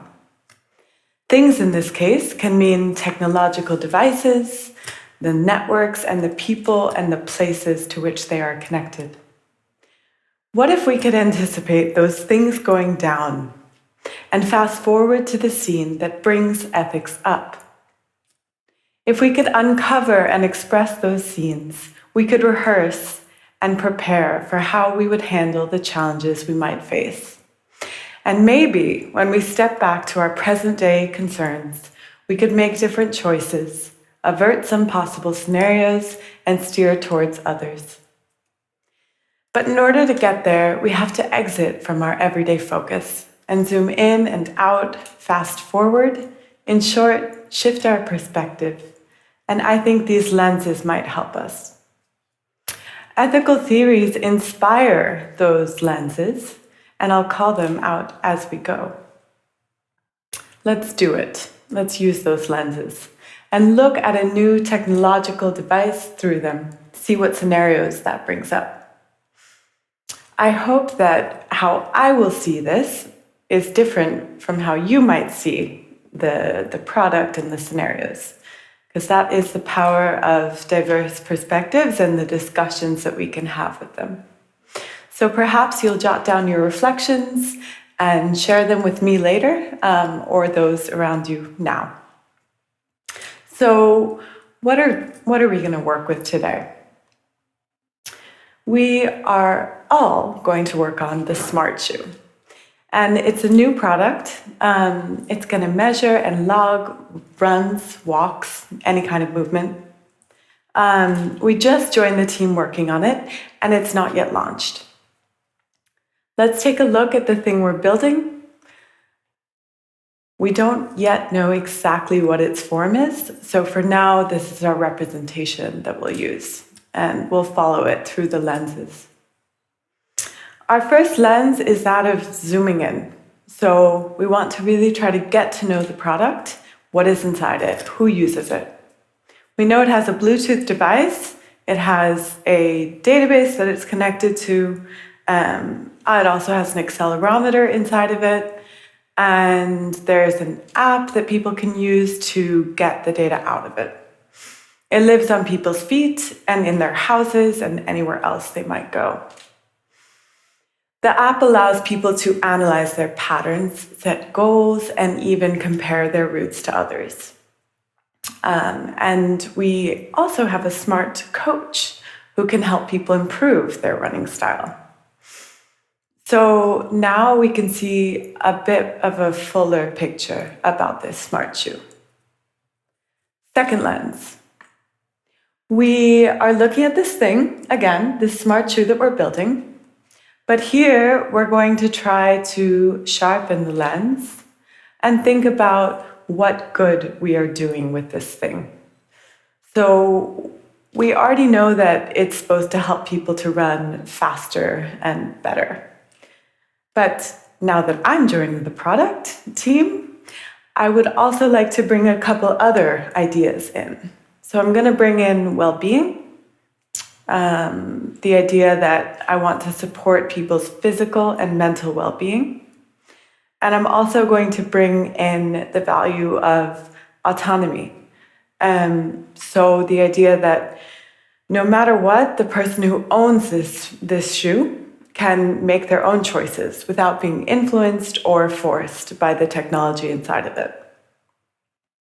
And this lens, this focus on values, is rooted in the idea of virtue ethics, where we try to always strive to uphold the values that we care about in the things that we're working on, in the choices that we make in our lives.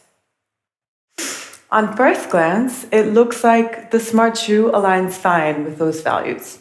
People can choose where they want to go, they can set goals, which seems good for mental well-being, I heard, at least. But with our next lens, we're going to zoom out and look at time. So over time, what could happen if somebody lives with this thing? What are the impacts of the thing on their life? So what if in a few days, the person who owns this shoe, she's been running with it plenty, and she starts to feel a bit down. And she realizes that part of that is because she never reaches her goals. And there's this coach in her ear who's just yelling at her every day, trying to motivate her, but it doesn't work. She just feels more and more down. How am I doing with that value of well-being right now? Or maybe another day she wakes up and she decides, you know what, enough. I just want to go for a run and enjoy this sport. But the thing is tracking her and analyzing her and recording her run, her patterns and everything. It's kind of in her mind. She can't just detach from it. So how am I doing with this autonomy value now? Can she use the shoe without being judged by the technology inside of it? So should I just put my big list of tasks aside and focus on trying to bring these values in? Maybe I should make it so that you can kind of insert the sensors and take them out when you want to take a break from being judged. Or maybe I should work on this coaching style and think about how different types of people might want to be motivated in different ways. But on the other hand, I have this big list, right? I have a lot to do. But how am I doing with my North Stars and those values? And I feel that they're starting to drift away. Well, our next lens, scale. So here we envision a future where lots and lots of people have our smart shoe. So loads of people in Denmark here are running around with our shoe on. And actually a lot of people even on the other side of the world are also using the shoe. And when I think about the other side of the world, I think about somewhere warm, really, really warm and sunny. So how would the shoe be in that warm, sunny place? Well, okay, so the person over there, maybe he's going for runs and enjoying running in the sun and all this and the smartness, it's all good. And he takes breaks every 10 minutes because it's hot and he needs to drink some water, hydrate a bit, cool down.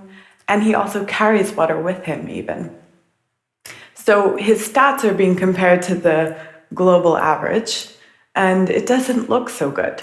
And when we look into things on our end, we realize that over here in lovely, brisk Denmark, people are running really fast to try to stay warm.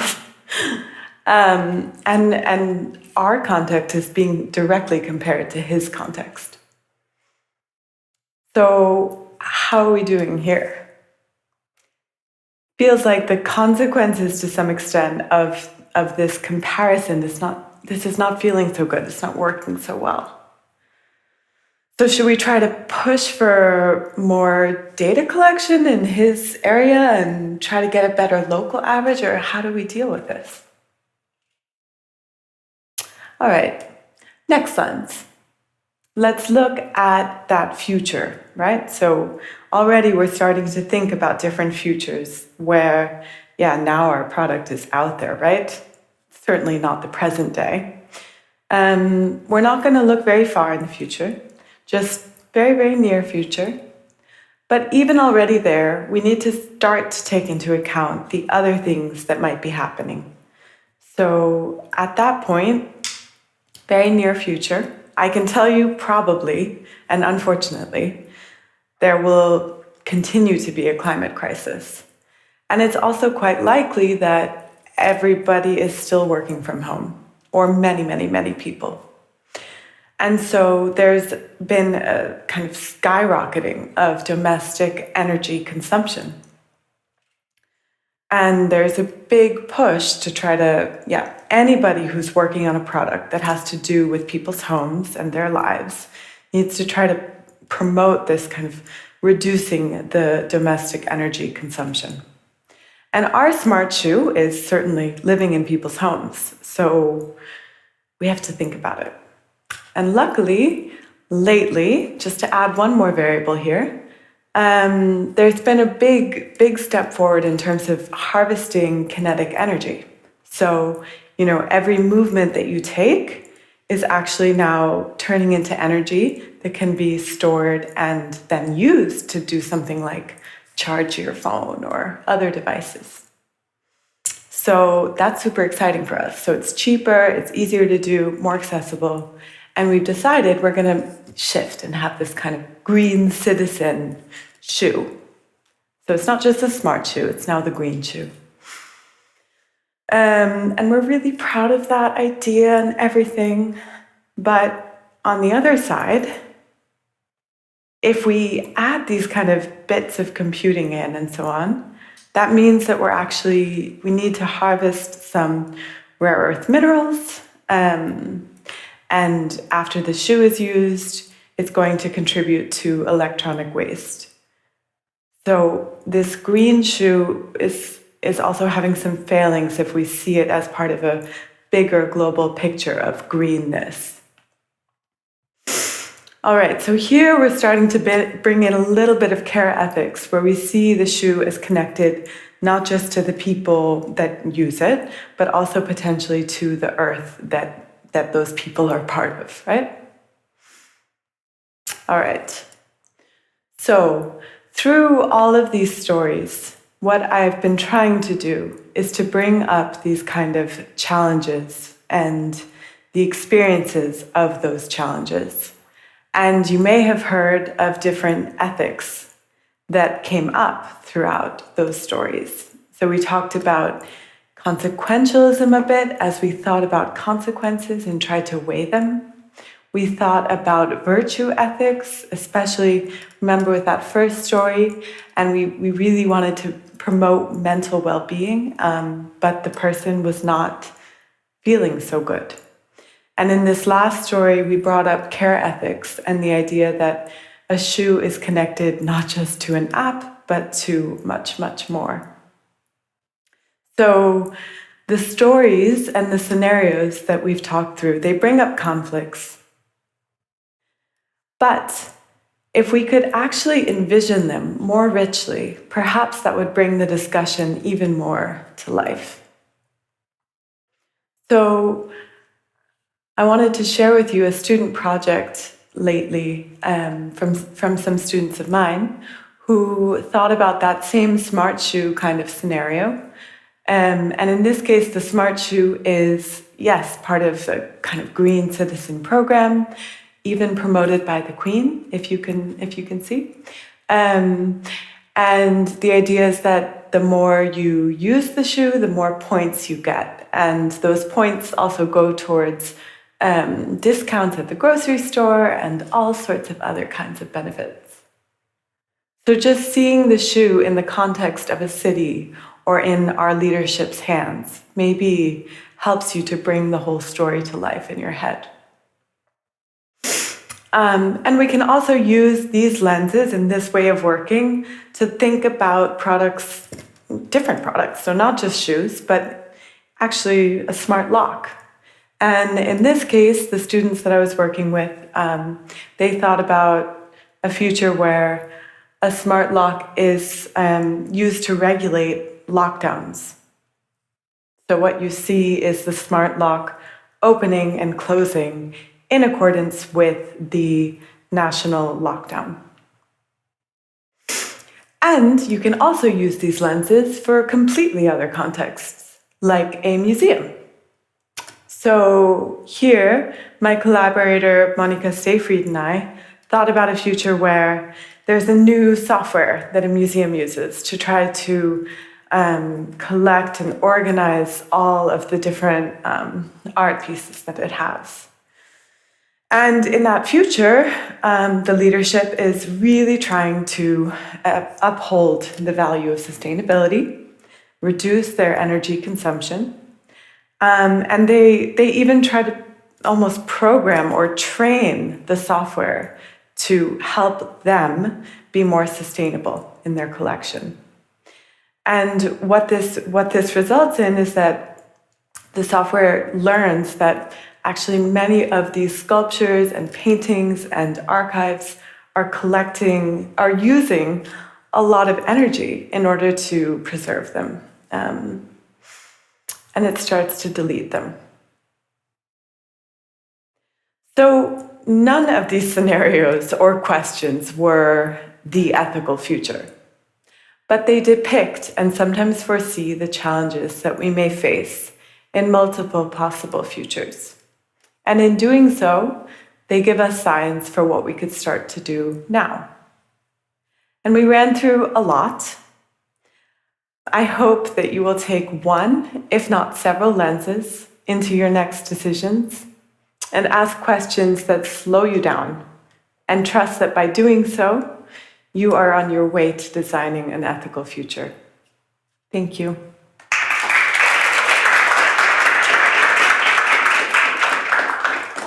Hi, Annelie. Thank you so much for a very thought-provoking talk. Yeah, super interesting. I was sitting back there and thinking that this method that you're using to sort of, take something new and see what it would be like in the future. And if we, for the sake of imagination or conversation, if we look backwards instead and we looked at technologies that exist, and if we applied these methods to them, would we have those technologies today? One thing that comes to mind is something like atomic energy and the way that we use that, or Jurassic Park kind of stuff with dinosaurs and that kind of thing. Do you think there's an application there that we can sort of retrofit, I guess, technologies that exist? Yeah, well, it's a great question, and thank you for that. I think so.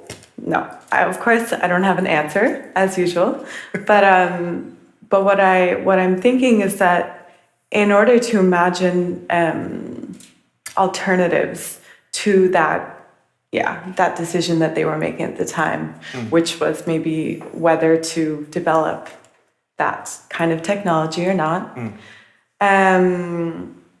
Perhaps, first of all, we now have to kind of get into their worldview and think about and on a kind of bigger scale, what was their view or their kind of ideas of how they would make their progress towards their goals or their kind of virtues, their ideas of who they wanted to be, what they wanted that technology to do in the world, first of all.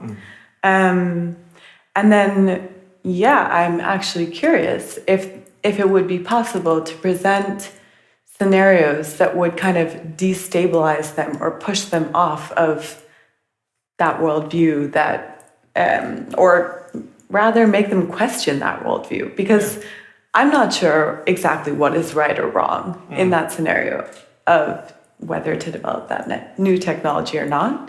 But I am quite sure that it would, no matter what, be productive to try to kind of push people off of their high horse and help them to take a look at other possible consequences of what they were building. Definitely. And I do think that techniques like immersion in these scenarios could have helped, or maybe they even did it. But at least if I could go back there and try, I would definitely try to immerse those people who were developing this new thing into those kind of scenarios and see whether it changed their minds, whether it made them think different things, evaluate their values kind of differently even. What do you think? Yeah. Oh, don't ask me, I'd be on for it. Well, I'm not the expert, but it was a very interesting insight at least. I wish we could send you back in time to fix some stuff at least. Maybe that would make a better world for the future. No. But thank you so much, Annelie. Thank you. I'm going to introduce our next speaker straight away, so just head on off when you're ready. Okay. And thank you so much. Thanks.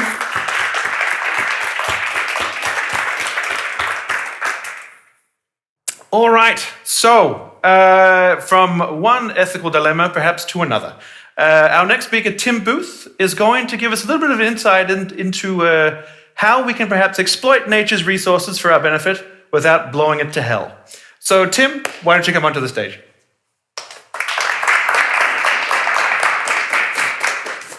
Thanks, Trent. As humans, throughout history, we've tended to use the inherent structure and materials to our advantage. When my family moved back to Europe, we lived in a place where the soil contained a lot of chalk. Chalky soils can sometimes contain a kind of stone called flint. Flint's an incredibly exciting material if you're a kid or if you're a cave person, and there's quite a lot of overlap there. If you hit a good quality piece of flint with another stone, you can get a very nice ringing noise like a bell. If you hit it harder, you can get pieces to fall off. The process is called conchoidal fracture, and the shape of the piece of flint you get is a result of the direction that shock waves move in the material. These pieces are incredibly sharp, and I mean incredibly sharp. The edge of a piece of flint can be hundreds of times sharper than the best surgeon's scalpel. They can have an edge that's just a few tens of atoms thick and can leave a much cleaner cut than a traditional knife. You can use sharp edges like this to cut through really thin slices of sample, just a few tens of nanometers thick, to look at under the most powerful electron microscopes. Glass knives have long been considered a possible alternative to metal scalpels in surgery because cuts made this way heal up faster and with less scarring. As a kid, learning how to make flint knives and arrowheads was a great way to spend an afternoon, and maybe lose an eye in the process. Out in Norwich in England, there's a place called Grimes Graves, where about 4,500 years ago, Stone Age people discovered large deposits of flint, and they produced one of the world's first industrial landscapes. Thanks to their mining activity, Grimes Graves looks like the surface of the moon. Using deer antlers for pickaxes, they dug up to 14 meters below the ground to get to the flint. To give you an idea of the scale of the operation and the demand for flint, we think that these folks might have brought more than 18,000 tons of flint up to the surface by hand. And that's just based on the number of mine shafts that have been discovered today. At this surface, the flint could have been turned into more than 1 million stone axes. And these axes were exported and sold all across Europe. Remember that we're talking about Neolithic people here. They've only just invented farming, and now it's Amazon Prime for stone tools. In fact, farming was what drove demand for flint tool technology. Even after metal tools were developed, flint was so good and cost-effective that people continued using it for the next 2.5 millennia. I'd argue that improvements in productivity and efficiency, faster farming and better hunting and gathering, was what gave people enough time to sit around inventing Bronze Age technology in the first place. I think that the people who designed and worked the mines figured out how to bring the flint to the surface and then craft it into stone tools were engineers, scientists, and artists in their own right. All this progress, technology, industry, just based on our understanding of how to break up rocks. Now that I've grown up a bit, I've stopped trying to make lethal weapons to throw at my friends, so I work as a scientist. I do research into two-dimensional materials, and these materials have caused something of a revolution in a few different scientific fields. 2D materials can be just a few atoms thick, and there are many that are just a single atom thick. The structure of these materials varies depending on the direction you look in. This is called anisotropy. This anisotropy is really important for making two-dimensional materials, and it's the key to understanding their properties. We usually start with a mineral, like graphite, which is a naturally layered structure. Graphite is made of layers and layers of carbon atoms, all joined into sheets called graphene sheets and stacked on top of one another. Graphite's a bit like a deck of playing cards, and now we want to find out if we can take a single card out of the pile. Turns out that we can, which is amazing, because this graphene layer is only a single atom thick, and yet you can touch it, move it around, get it to stick across a hole like a soap bubble. What's even more amazing is that this single layer has very different properties to graphite. And that's true of a lot of 2D materials, and there are thousands now. If you take out one, or just a few layers of the material, the properties and behavior of these layers can be rather unexpected. They can be very different from the crystal you started with. It's a bit like if you're a paleontologist and you're splitting open rocks to reveal total surprises. Crack! Look, there's a fern frond inside this one. Crack! Here's a shell. Crack! This process of discovery, the splitting action of the hand and the mind to understand what lies within, is really the heart of what we call analysis. We break problems into smaller pieces so that we can understand them more easily and so that nature can surprise us by revealing its structure. It makes sense that we have to choose how we break the problem apart quite carefully to get the best answer. What's been completely mind-blowing in the field of two-dimensional materials recently is if you really carefully put the layers back together again in a slightly different way, maybe deliberately misaligned, you can make an entirely new material with even more unexpected properties. I don't have a good analogy for this. It doesn't happen in normal life. It's like if we took our fern frond fossil and our shell fossil and we banged them together and a dinosaur jumped out. It's not even entirely true that it's 100% unexpected. Some people actually managed to correctly predict that dinosaur. 2D materials have some really promising applications in electronics, energy storage, and material science. They've been used to make new superconducting systems, fast and efficient transistors, better batteries and supercapacitors, and the potential applications just keep on coming. So while I'd love to talk to you today about 2D materials, the organizers won't let me have the whole day. And to give you a proper idea of what's going on, I'd have to invite hundreds of researchers doing amazing things across many different disciplines. What I do want to give you today is an idea, maybe a new way to look at science and technology. I think some of the technologies that we rely on are set up in opposition to nature, rather than using the best of what's already there. Like the flint, like the graphite. By carefully studying the structure of what nature's already given us, we can really pull in the same direction. But what do I mean by technology in opposition to nature? I mean going against the natural direction, not using diversity and anisotropy to our advantage. Going in the wrong direction usually costs us more energy and has a worse outcome. In one example from my research, we show that if you want to cut up a two-dimensional material, it's a lot easier to do this well along particular directions. In some directions, and with some processes, we can end up with almost atomically smooth edges. And this gives us a real advantage when we want to do something as difficult as pattern materials with atomic precision. Just like splitting up wood, it's much easier to make a straight edge in some directions than in others. We're learning that we have to be very sensitive to the underlying structure of the materials around us to get the best out of them. I think there are a few areas where young engineers and scientists might try to apply a similar thinking. For most of my career, I've been working with carbon, but another of the chemical elements that's really important for us is nitrogen. Nitrogen is the neighbor of carbon on the periodic table, and it makes up about 70% of the air we're breathing right now. Nitrogen in the air is very unreactive because it normally binds chemically with itself. In 2D materials research, we like to say that the bonds between carbon atoms in a layer of graphene are very strong, but the bonds between atoms in nitrogen molecules are nearly twice as strong as those in graphene. As a result, it's really difficult to get nitrogen out of the air and into the chemicals we need. And we need a lot of nitrogen-containing chemicals: fertilizers, explosives, refrigeration agents, plastics, dyes, textiles. The main way we do this is by first making a nitrogen-containing chemical called ammonia, which you may remember from chemistry class in school. The problem is the best way we've found to do this so far is using a process called the Haber process. Now, the Haber process was developed during World War I, so that countries could produce nitrogen-containing compounds without having to rely on the major source of nitrogen compounds at the time, which was guano, bird and bat droppings from Chile. In the Haber process, we combine hydrogen with nitrogen from the air under really high temperature and pressure, 500 degrees Celsius and 200 atmospheres. Remember that nitrogen is really unreactive. We have to use these high temperatures and pressures to make the ammonia. When the process was invented more than 100 years ago, it was a major breakthrough. It was hugely important at the time because, as a species, we were really interested in producing more explosives for World War I. At the time, natural gas seemed to be a cheap and limitless source of energy, and there wasn't much of an understanding about the effect burning so much fossil fuel would have on the environment. The problem that I see is that we're still running this process today. It's estimated that the Haber process consumes up to 2% of the total energy budget of the planet, or about the same as 40,000 coal-fired power stations. The same process results in over 1% of total global greenhouse gas emissions, equivalent to burning about 1 billion barrels of oil every year. There are many ways we might solve this challenge. Some of my colleagues work on designing new catalysts, which are usually anisotropic crystalline materials that can reduce the energy cost of this kind of reaction. This is a really important direction. We could also ask chemists and biologists to look at natural sources. Nature already produces hundreds of billions of tons of nitrogen-containing polymer every year. It's called chitin, and it forms the shells of shellfish and other sea life, exoskeletons of insects, and it's also in fungus and yeast. What's even better is that chitosan, a material closely related to chitin, is an excellent fertilizer, and it was even the world's first biopesticide. It could displace a major use of nitrogen compounds. Artificial fertilizer happens to be what 80% of the Haber process outputs are used for anyway.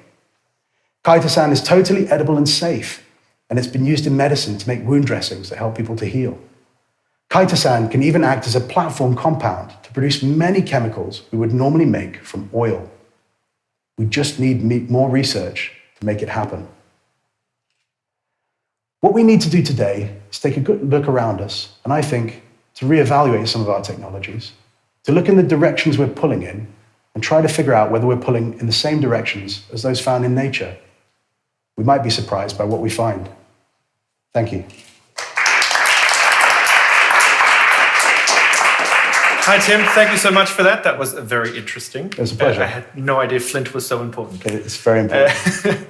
But I was sitting and thinking about the implications of what you were saying in terms of the stuff that we get out of nature now to help us live and move and develop and progress and all that. And one of the things that I was thinking about was something like fuel, petrol and that, or gas if you're American, all that kind of stuff. How do we sort of get over that leap? I mean, obviously the sustainable resources and that kind of thing, but it's happening now, right? It's a great question. It's a hugely important question, of course, because we've grown up and we use a lot of energy. I mean, throughout most of our history, petrochemicals has been a fantastic and seemingly limitless source of both the base chemicals that we need and energy through burning them. Yeah. And it's going to be very difficult to replace that. I think there are a lot of potential options in terms of producing new fuels for the future, much more sustainable ones. For example, there are biofuels based on cellulose and lignins that can replace diesels, and we're looking at bioethanol, which already in many countries performs the role of an additive to maybe 5 or 10% in fuels. So I think more of this looking at natural cycles in nature and figuring out how nature does it, and then providing a cycle to mimic nature in this way will help us achieve those goals. I tend to think, taking the best out of nature still means taking from nature, but we can do it in a bit more of a sensitive way than we have been doing, I think. Wow. Okay. Thank you so much for that, Tim. That was super interesting. Very welcome. Thank you. I'll introduce the next speaker, so please just head up when you're ready. Thank you so much. All right, our next speaker is an oldie but a goldie. It's one that's strangely poignant for the world we're living in right now and eerily relevant. Please enjoy this video from 2015 by Bill Gates talking about, the next big outbreak and are we ready?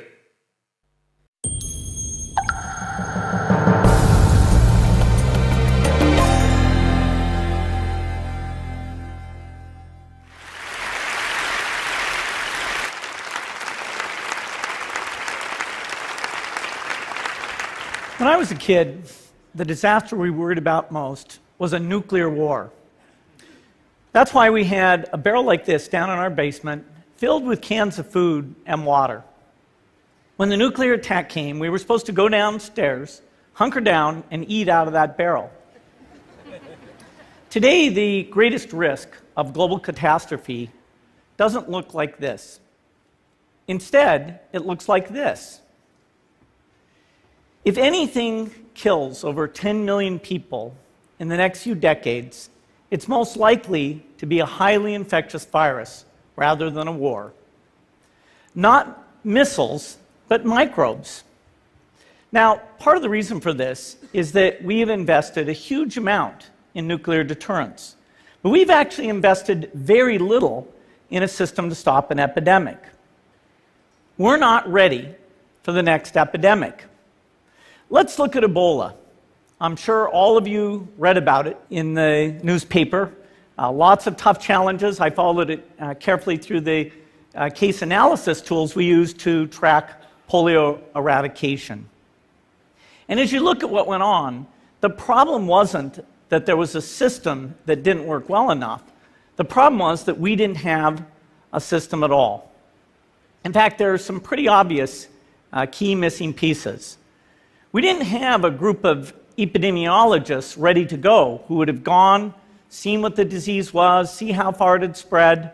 The case reports came in on paper. It was very delayed before they were put online, and they were extremely inaccurate. We didn't have a medical team ready to go. We didn't have a way of preparing people. Now, Médecins Sans Frontières did a great job orchestrating volunteers, but even so, we were far slower than we should have been getting the thousands of workers into these countries.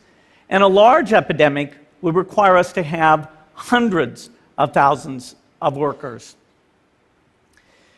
There was no one there to look at treatment approaches, no one to look at the diagnostics, no one to figure out what tools should be used. As an example, we could have taken the blood of survivors, processed it, and put that plasma back in people to protect them. But that was never tried. So there was a lot that was missing, and these things are really a global failure. The WHO is funded to monitor epidemics, but not to do these things I talked about. Now in the movies, it's quite different. There's a group of handsome epidemiologists ready to go. They move in, they save the day, but that's just pure Hollywood. The failure to prepare could allow the next epidemic to be dramatically more devastating than Ebola. Let's look at the progression of Ebola over this year. About 10,000 people died, and nearly all were in the 3 West African countries. There's 3 reasons why it didn't spread more. The first is there was a lot of heroic work by the health workers. They found the people and they prevented more infections. The second is the nature of the virus. Ebola does not spread through the air. And by the time you're contagious, most people are so sick that they're bedridden. Third, it didn't get into many urban areas, and that was just luck. If it had gotten into a lot more urban areas, the case numbers would have been much larger. So next time, we might not be so lucky. You can have a virus where people feel well enough while they're infectious that they get on a plane or they go to a market. The source of the virus could be a natural epidemic like Ebola, or it could be bioterrorism. And so there are things that would literally make things 1,000 times worse. In fact, let's look at a model of a virus spread through the air like the Spanish flu back in 1918. So here's what would happen. It would spread throughout the world very, very quickly. And you can see there's over 30 million people die from that epidemic. So this is a serious problem. We should be concerned. But in fact, we can build a really good response system. We have the benefits of all the science and technology that we talk about here. We've got cell phones to get information from the public and get information out to them. We have satellite maps where we can see where people are and where they're moving. We have advances in biology that should dramatically change the turnaround time to look at a pathogen and be able to make drugs and vaccines that fit for that pathogen. So we can have tools, but those tools need to be put into an overall global health system, and we need preparedness. The best lessons, I think, on how to get prepared are, again, what we do for war. For soldiers, we have full-time waiting to go. We have reserves that can scale us up to large numbers. NATO has a mobile unit that can deploy very rapidly. NATO does a lot of war games to check, are people well-trained? Do they understand about fuel and logistics and the same radio frequencies? So they are absolutely ready to go. So those are the kinds of things we need to deal with an epidemic. What are the key pieces? First is we need strong health systems in poor countries. That's where mothers can give birth safely, kids can get all their vaccines, but also where we'll see the outbreak very early on. We need a medical reserve corps. Lots of people who've got the training and background who are ready to go with the expertise. And then we need to pair those medical people with the military, taking advantage of the military's ability to move fast, do logistics, and secure areas. We need to do simulations, germ games, not war games, so that we see where the holes are. The last time a germ game was done in the United States was back in 2001, and it didn't go so well. So far, the score is germs 1, people 0. Finally, we need lots of advanced R&D in areas of vaccines and diagnostics. There are some big breakthroughs, like the adeno-associated virus, that could work very, very quickly. Now, I don't have an exact budget for what this would cost, but I'm quite sure it's very modest compared to the potential harm. The World Bank estimates that if we have a worldwide flu epidemic, global wealth will go down by over $3 trillion, and we'd have millions and millions of deaths. These investments offer significant benefits beyond just being ready for the epidemic. The primary health care, the R&D, those things would reduce global health equity and make the world more just as well as more safe. So I think this should absolutely be a priority. There's no need to panic. We don't have to hoard cans of spaghetti or go down into the basement. But we need to get going because time is not on our side. In fact, if there's one positive thing that can come out of the Ebola epidemic, it's that it can serve as an early warning, a wake-up call to get ready. If we start now, we can be ready for the next epidemic. Thank you.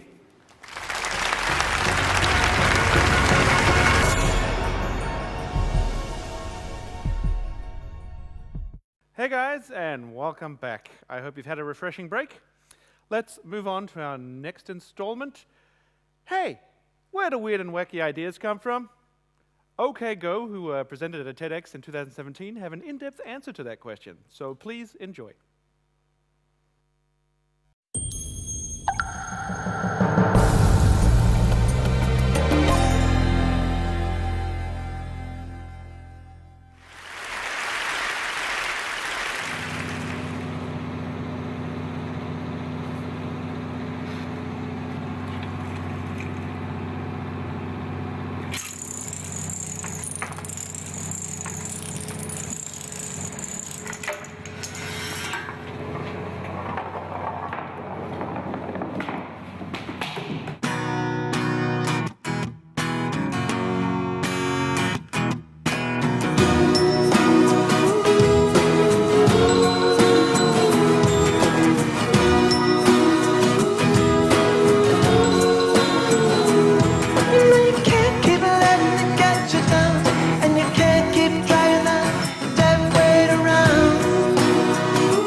morning comes,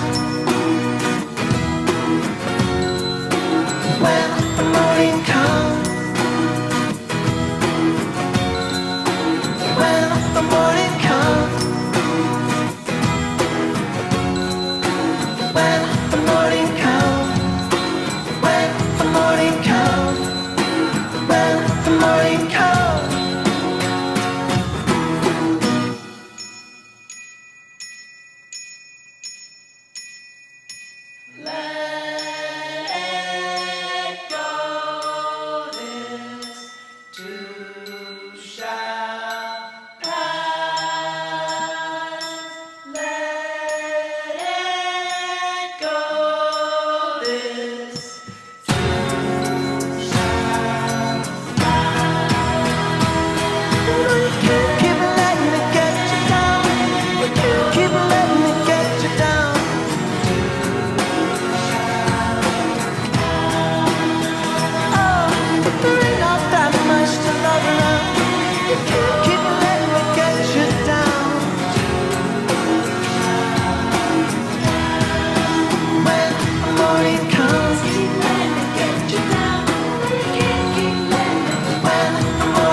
Thank you. Thanks very much. We are OK Go, and we've been together as a band since 1998. But in the last decade, we've become known as much for the elaborate music videos like the one you just saw as for the songs they accompany. So we will play along with another one of those in a few minutes, but in the meantime, we want to address this question that we get asked all the time, but we've really never come up with an adequate answer for, and that is, how do we think of those ideas? The videos are not all Rube Goldberg machines, by the way. Last year, we did a dance in zero gravity, and once we set up an obstacle course out of thousands of musical instruments in the desert and then played them by stunt driving a car through them. For one of the videos, we choreographed hundreds of people with umbrellas in an abandoned parking lot outside Tokyo and then filmed them from a drone a half a mile in the air. So it's all of these ideas that people are curious about. And the reason we've had so much trouble describing how we think of these ideas is that it doesn't really feel like we think of them at all. It feels like we find them. And by way of explanation, well, I have a compulsive habit. I play parallax and perspective games with my eyes pretty much all the time. And it's something I've been doing since I was a teenager. And I think a big contributing factor may have been that this is how I decorated my high school bedroom. And being a teenager, what I did in there, of course, was just talk on the phone for staggering amounts of time. And so I was in this like visual maelstrom, just pretty much usually sitting in one place. And I guess just the overload in general, my brain kind of tried to make sense of it. And I would, if I could move my head off to one side a little bit, like the edge of the desk would line up just perfectly with that poster on the opposite wall. Or if I put my thumb out, I could close first my left eye and then my right, and my thumb would bounce back and forth between Jimi Hendrix's left eye and his right. It was not like a conscious thing, of course. This is just kind of the equivalent of doodling while you're talking, and it's still something I do all the time. This is my wife, Kristen, and yeah. Woo! And it's not uncommon that we are out at dinner and in the middle of a great conversation, and then she'll just stop mid-sentence, and when she stops is when I realize that I'm the one who's acting weird, because I'm like bobbing and weaving, and what I'm trying to do is get that ficus back there to stick out of her head like a ponytail. Now, the point of telling you all this is that for me, this is what it feels like to have an idea. It's like they're made of these disparate parts, these disparate chunks sort of floating out there, and if you're receptive and you're observant, and crucially, if you're in exactly the right place, you can get them to just ding, line up. So if you get used to, if it's just your job to think of ideas this way, they'll start beckoning to you the way that Jimmy's eyes beckon from that poster, or the ficus beckons from behind Kristen's head. Like writing music feels like that process just over and over again. Like you got a bunch of sounds or a groove or a chord progression, and you're just looking for that thing on the other side, that little chunk over there, that puzzle piece that clicks right in. And when it does click, it doesn't feel like you thought up that puzzle piece. It feels like you found it, like it was a set of relationships that you unlocked. But with the videos in particular, we're usually looking for this specific feeling, which is wonder. And there's always a component of surprise to wonder. So we're not just looking for good ideas, we're looking for good ideas that surprise us in some way. And this causes something of a problem, because the process that we all use to make stuff, it actually has a very strong bias against surprising ideas. And the process I'm talking about is the one you all know, we all do it all the time. You think of an idea, you just sit and think of your brilliant idea, and then you come up with a plan for how you're going to make that idea happen. And then with that plan in mind, you go back and double check your original idea, and maybe revise it, and then bouncing back and forth between the idea and the plan, the idea, eventually you come up with a truly great plan. And then once you have that, and only then do you go out and you execute. And this is sort of a flawless system in terms of maximizing your resources, because this is super cheap. Thinking usually costs very little, but this is really expensive most of the time. So by the time you get there, you want to make sure you're super prepared and you can squeeze every last drop out of what you've got. But there are problems with this, and math will help us reveal the biggest one. Go back to that video that we just showed you, that Rube Goldberg machine. It had about 130 interactions in it. That was 130 things that we had to have go according to our plan. So let's assume that we want to make a new video now, similarly complex, 130 moving parts. If we're really good planners in that system, it seems like maybe we could be good enough to get every part of that system to be 90% reliable. 90% sounds good, right? Well, it's not. It's terrible, actually. The numbers say so. The chance of getting all 130 things to not fail at the same time is 0.9 for 90% to the 130th power. So calculate that out and you get 0.000001, which is 1/10,000th of 1%. So your chance for success is literally 1 in a million. So that's not a gamble I want to take, so let's ratchet up that reliability to 99%. 0.99 to the 130th power is 0.27, 27%. Significantly less daunting. Like, this might even be usable, but really think about that. Like, how many parts of your lives are 99% reliable? And could you really get 130 of them all in one place at once? And if you really could, doesn't it seem like you deserve to succeed? Like, that thing's gonna work, right? But no, it actually fails 3 times more often than it succeeds. So the upshot of all this is that if your project is pretty complex, like every ambitious project is, if you've got a lot of moving parts, you're basically constrained to just reshuffling ideas that have already demonstrably proven that they're 100% reliable. So now go back to me sitting with my thumb in the air trying to line up something that's surprising. If the only things I'm allowed to consider in the first place are ideas that have already been done over and over and over again, I am screwed. However, there are ways around this, because we all know that there are tons of untried ideas still out there, and plenty of them will turn out to be every bit as reliable as we need. It's just that we don't yet know they are reliable when we're at this planning phase. So what we do is we try to identify some place where there might just be a ton of those untried ideas. We try to find a sandbox, and then we gamble a whole bunch of our resources on getting in that sandbox and playing. Because we have to trust that it's the process in the sandbox that will reveal to us which ideas are not only surprising, but surprisingly reliable. So some of the sandboxes that we've started videos with.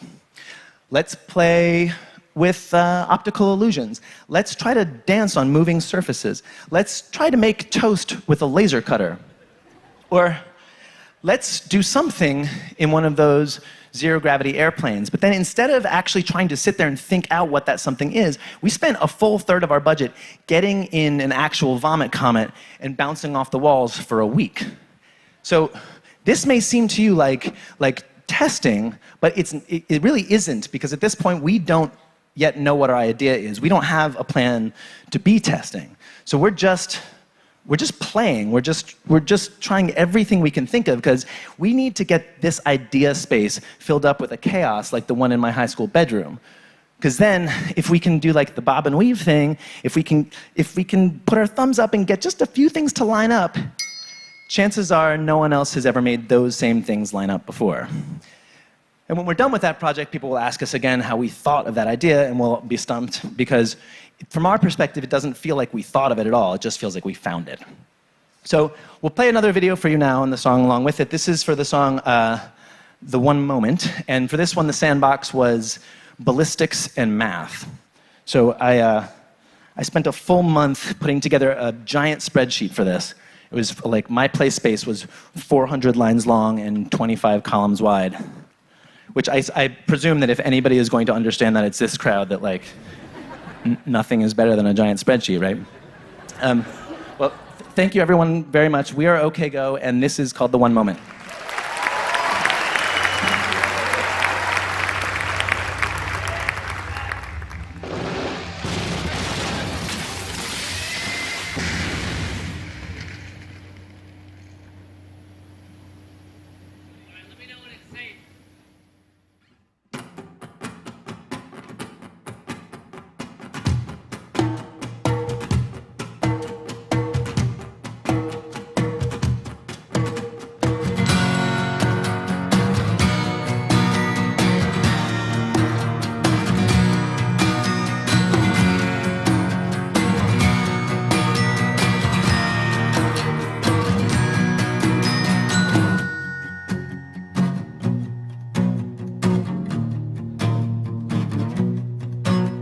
You're right. There's nothing more lovely. There's nothing more profound than the certainty that all of this will end.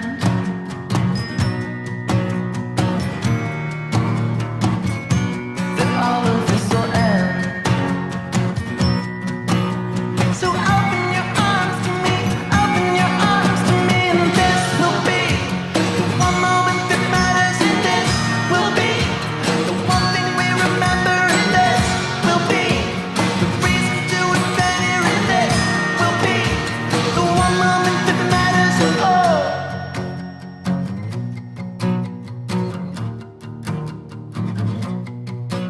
So while the mud reclaims our footprints, and while our bones keep looking back at the overgrowth that's swallowing the path, but for the grace of God go we, but for the grace of God go we, but for the grace of time and chance and entropy's cruel hand. So open your arms to me, open your arms to me, and this will be the one moment that matters, and this will be the one thing we remember, and this will be the reason to invent here, and this will be the one moment that matters, oh.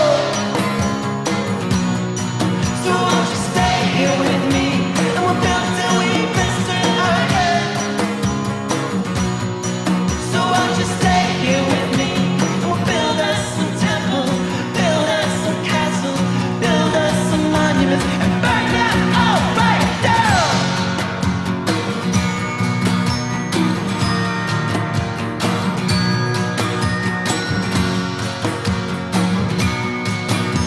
So open your arms to me, and this will be the one moment that matters, and this will be the reason to have been here, and this will be the one thing we remember, and this will be the one moment that matters, and oh.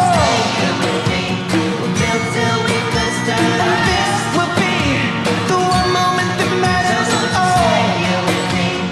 Build us some temples, yeah, this will be the one moment that matters, and oh. Build us some temples, the one moment that matters, and oh. Build us some monuments, the one moment that matters, and oh. Build us some temples, the one moment that matters, and oh. Build us some monuments, the one moment that matters, and oh.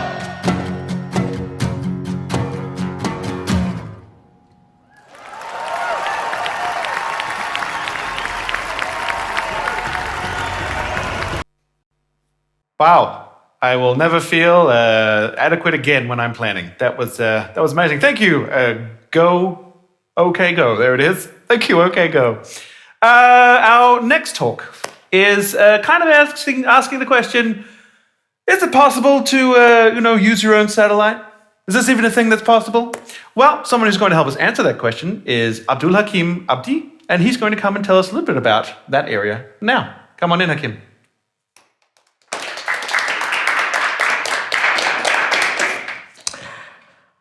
As most of us know, our planet is going through a lot of changes. Climate change, biodiversity declines, polluted oceans, intensive land use, and so on. But Earth is a big place. And there's one tool at our disposal that provides us with the big picture about the health of our planet. And that tool is Earth-observing satellites. And we're in a revolution of sorts when it comes to Earth observation that's been a long time in the making. In 1957, when the Soviet Union launched Sputnik 1, the first artificial satellite, it opened up the era of Earth observation. And as you would expect from the height of the Cold War, a lot of these satellites had secret military objectives. And their data were classified and not available to the public. In 1972, NASA launched Landsat-1, which was the first civilian satellite to provide global coverage of the Earth's land surface. Since then, satellites have really transformed how we see and what we know about our planet. In particular, satellites have really shown us how our planet is changing. I think we're living in a golden age when it comes to Earth observation. And I say this for four main reasons. The first reason is that over the past 10 years, more satellites, more civilian satellites have been launched into orbit than at any decade prior. And it's getting increasingly more cost-effective to build, launch, and deploy satellites. For example, CubeSats, like the one you see that's being built in this image, are about as big as a loaf of bread and are made of commercial-grade electronic components that are relatively inexpensive. The second reason is free and open access to satellite data. In 2008, NASA opened up its Landsat archive, going back to 1972, that launch you saw earlier. And every Landsat data since then will be free to the public. Similarly, the European Commission's Copernicus program, which has several satellites in orbit at the moment, and several more are planned in the future, is also based on an open data policy. Other countries that have national space programs, like Japan, for example, also provide some of their satellite data available to the public. What all this means is increased accessibility to satellite data and data products for the public. The third reason is the growth of parallel computing and increase in processing power. Think about it. It was only 15 years ago that Intel launched the Pentium D, which was its first consumer-grade dual-core processor. Today, you can get a processor with roughly 8 times the number of cores for about the same price as in 2005. On top of that, we have tech behemoths like Google and Amazon and Microsoft that provide cloud computing infrastructure where you can get near unlimited space for satellite data, as well as insane computing power for relatively low price. The fourth and final reason I think we're in a golden age is the increasing popularity of machine learning and shared knowledge repositories. The thing about machine learning is that it is capable of extracting information and patterns from satellite data with increasing levels of accuracy. And access to machine learning has never been easier than it is today. There are tons of online tutorials and shared knowledge repositories like GitHub, where people post their code for others to use and build upon. And there are also structured online programs like Udemy or Coursera for anyone who wants to delve deeper into machine learning. All of this has been great for science. We've been able to map and quantify and measure aspects of our planet that we never thought were possible 20, 30 years ago. For example, in the last couple of years, we've been able to map whales in the world's oceans, trees in the deserts, individual elephants in complex savanna landscapes, and even albatrosses, which are large seabirds on remote islands in the Antarctic. In a way, satellites have become sort of a macroscope on our planet, engaging its health. But you're probably wondering, what does this mean? What does all this mean? What does it mean for you to be in this golden age of Earth observation? It means a real democratization of data in science. It means that anybody with a computer and an internet connection can download satellite data, process it using open source tools, and extract information for their own use. It's that simple and is right at our fingertips. To give you an example of what this combination can do, these 13 lines of code that you see here produce an index that can tell you how green any given location on Earth is. This is from Google's online platform called Earth Engine, where with just a Google account, users can manipulate large amounts of satellite data at global scales. You don't even have to write a single line of code, because lots of examples like this are already provided, and the data is there as well. This one uses data from the Landsat 8 satellite. So you're probably wondering, like, what does this index of greenness look like, right?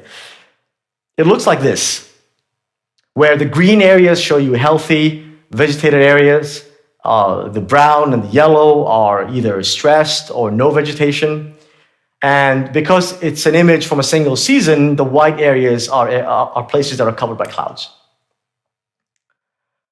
And in a lot of ways, a few lines of code is really all you need to extract information like this from satellite data.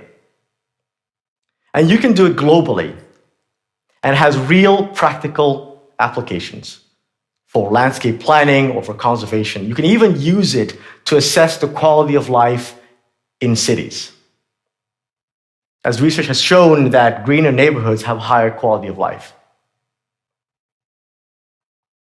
Other examples include merging different kinds of satellite data to map different aspects of the land surface. For example, here, where users can merge optical satellite data with data on the elevation of the land surface, combine it in a ready-made, ready-to-go algorithm called principal component analysis to extract geologic maps for exploration of minerals, for example.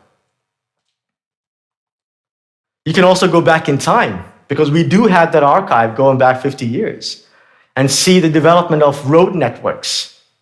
You can go online, download data from the 80s, the 90s, the 2000s, and see how the urbanization took place in a city, for example, like Dubai, over here.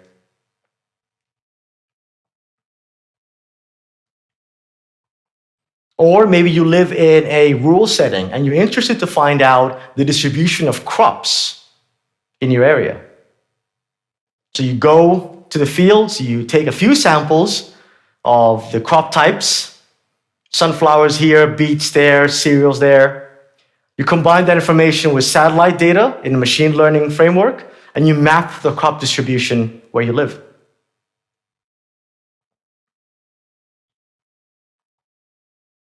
Let's be honest, we don't know our planet as much as we think we do. And because of this, The possibilities of what can be done with satellite data are truly exciting. With all this data and tools readily available, we're really accelerating the rate at which scientific discoveries are made. So, the two things I want you to get from this presentation, the two takeaways, are that satellite data are available and they're accessible to you. Thank you very much. Thank you very much, Akim. That was super interesting. It does beg the question, though, when we're talking about this democratization of data, as you call it, right? And it's easily accessible, and or at least it's accessible, right? I guess there is a security issue that pops up in my head. Do you have any comments about that, or any worries about that yourself? Security issues? No. Like data leaks, stuff like that. No, I mean, I think users can download the data that informs them about their environment and their surroundings. I mean, everybody has the right to understand what is going on in their surroundings. Right. And I think that the ease of accessibility to satellite data kind of gets the middleman out of the way, where users can actually download the actual data. And I'm not talking about, photographs. I'm talking about actual biophysical data where users can manipulate different parameters and extract information about their surroundings. I mean, you might look at a satellite image where you live and you see, oh, there's a leak going on somewhere that's killing all the vegetation, and that might impact your water quality. Things like that. Right. Where in a lot of ways, users are kind of, they are babied into believing certain things that may or may not seem realistic. Right. But with satellite data, you can actually go and see for yourself what's going on, particularly when it comes to industrialization and things like deregulation, where you can be better informed about your environment. Okay, very good. Do you use it where you are right now? Have you used it personally? I'm thinking, you're a researcher at Lund University, beautiful Lund. Is there anything you've tried to use this method or this opportunity for yourself? Yeah, I mean, I've for example, I've used it to map the crop distribution in the region where we live, for example. Yeah. And it was not part of a particular project. I was just curious to see, what kind of crops are around where I live, and there's a lot of rapeseed that's being grown. Just in case the apocalypse comes, right? You don't know what's around. So thank you so much, Akim. It's been a pleasure. I'll invite the next speaker to the stage. I'll just ask you to go this way if you can. Thank you so much. All right. So our final speaker for today is going to ask the question, do you play anymore? And if you don't, maybe this person will tell you why you should. Please welcome Lis Zacho, blogger, author, and researcher.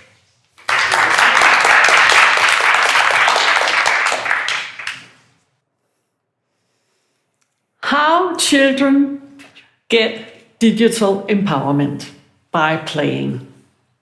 I like to play. I like to be silly doing useless things. It's great to immerse yourself, forget the time, and just play. Just be present in something exciting and forget about time and place. When I was a kid, I played every day. I played games inside and outside. We played ball and was running around doing nothing and everything. We played with dolls and train tracks. And sometimes we were astronauts. But I forgot to play. I grew up. Then luckily I had kids, and then I could play again. Then they grew up, and I did not play anymore. But then I became part of the coding pirates, and now I'm playing again. I'm an adult now, math teacher, and crazy about technology in school. I teach math as a math teacher and technology comprehension.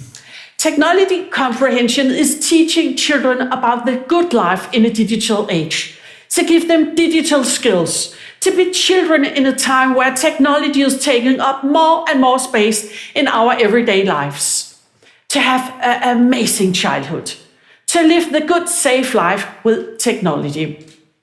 But what is play? Play is activities without purpose. It's a way to practice life. In school, we can play, but it's often with a professional purpose. We always need to do something. We always have tests, trials, and exams in front of us. Everyone wants to do well, but we are not teaching the children to be participants in a future society, but in a society that no longer exists. We can use the play to change the school. We can provide space to play, not only during recess, but also during classes. We can do experiments, studies, and solve open tasks and tasks from the reality. Playing are experiments. It's driven by curiosity. It's often sensual. It's out in the world. It makes use of materials in time and space. Requires concepts and knowledge. Remember the experiment, said one of my wise friends, Stine Eising-Dun from the University of Aalborg. She had made soap bubbles in frosty weather. I play at home. It is to dance during a break at a Teams meeting, to knit a hat without a pattern, to do experiments in the kitchen, to make your own soap, to do something crazy just because you can do it, and then hope it goes well, but laugh when it goes wrong. I knitted a Santa hat for my grandson Walter. He's so small. It grew so big that he can grow in it for the next 10 or 20 years. Every day I see children playing with technology. I see them producing movies, playing games, make animation, coding apps. They have replaced the draft booklet with the technological possibilities, but we still give them notebooks and copy sheets in school, books and homework. The technology is natural for the kids because they're curious about it. They are digital brave, they are creative, they have imagination. They love to hear good stories about technology and stupid ways to use it. I bought a green screen for my school, and the children said, "Wow, you have a green screen," and they saw the opportunities. The adults said, "What is it? It takes up too much space." Then the children had to make movies with a green screen about online safety. They played with the possibilities. They were creative. They failed. They tried in a new way. They had different roles. Some were photographers, actors, assistants, sound people, etc. They were in flow and community. They became wise about online security. They learned new words and concepts about online safety while playing. The children have transferred the playing to the technology. They are now practicing becoming digital competent children and later adults during playing. Do children leave school with the right and modern competences? This school does not always equip the children for the future. The school must keep up with the times and reflect the surrounding community. The school must ensure equal opportunities for all children. So we must look at the academic content in school. What skills do the children need to have? I believe that children must be good at getting ideas, being creative and innovative. They must be good at making digital productions, work together. They must be able to communicate their results and knowledge. They must be good at seeking out knowledge. They must understand technology, green transition, climate, consumption, nutrition, and physical and mental health, education, and relationship in relation to their own lives. It's important for our democracy that the schools keep up with the times and the student becomes competent citizens in our society. I think the schools need a proper cleaning and updating to contemporary standards. School haven't changed, society have changed. What would you have liked to learn in school? What is digital empowerment for children? Digital empowerment is when children understand digital artifacts, opportunities, intentions, and consequences. They know what you find in the machine room behind the technology. They know the consequences of cookies and understand why Alexa is not just a good friend. We pay with our data for the free services because nothing is free online. They can work with digital productions and even make their own inventions. They can imagine what they can use the technology for when they develop with it themselves. And it's important knowledge for children and young people who have grown up with direct access to the internet, sometimes without filters. I volunteer at Coding Pirate, and here I see children learn to code by being curious and by playing. They are playing and learning. They have great digital courage. They learn faster and faster and have imaginations and ideas. They get a language so they can talk to others about technology and engineering. I just tell you a good story. We just got a new department of Coding Pirates in New Greenland. We held online meeting with the volunteers in Nuuk and in Copenhagen, and then workshops on Saturdays with children in Denmark and Greenland. The children of the two countries worked on the same tasks and program, and we created creative and fun fantasy worlds in co-spaces. The teacher or instructor was in Denmark. The children were happy and curious about each other. We saw the snow in Greenland, and they saw the rain in Denmark. The kids showed each other their digital productions, and we clapped together because we learned together, because we have the internet. We need to be healthy in body and mind, have a life and balance.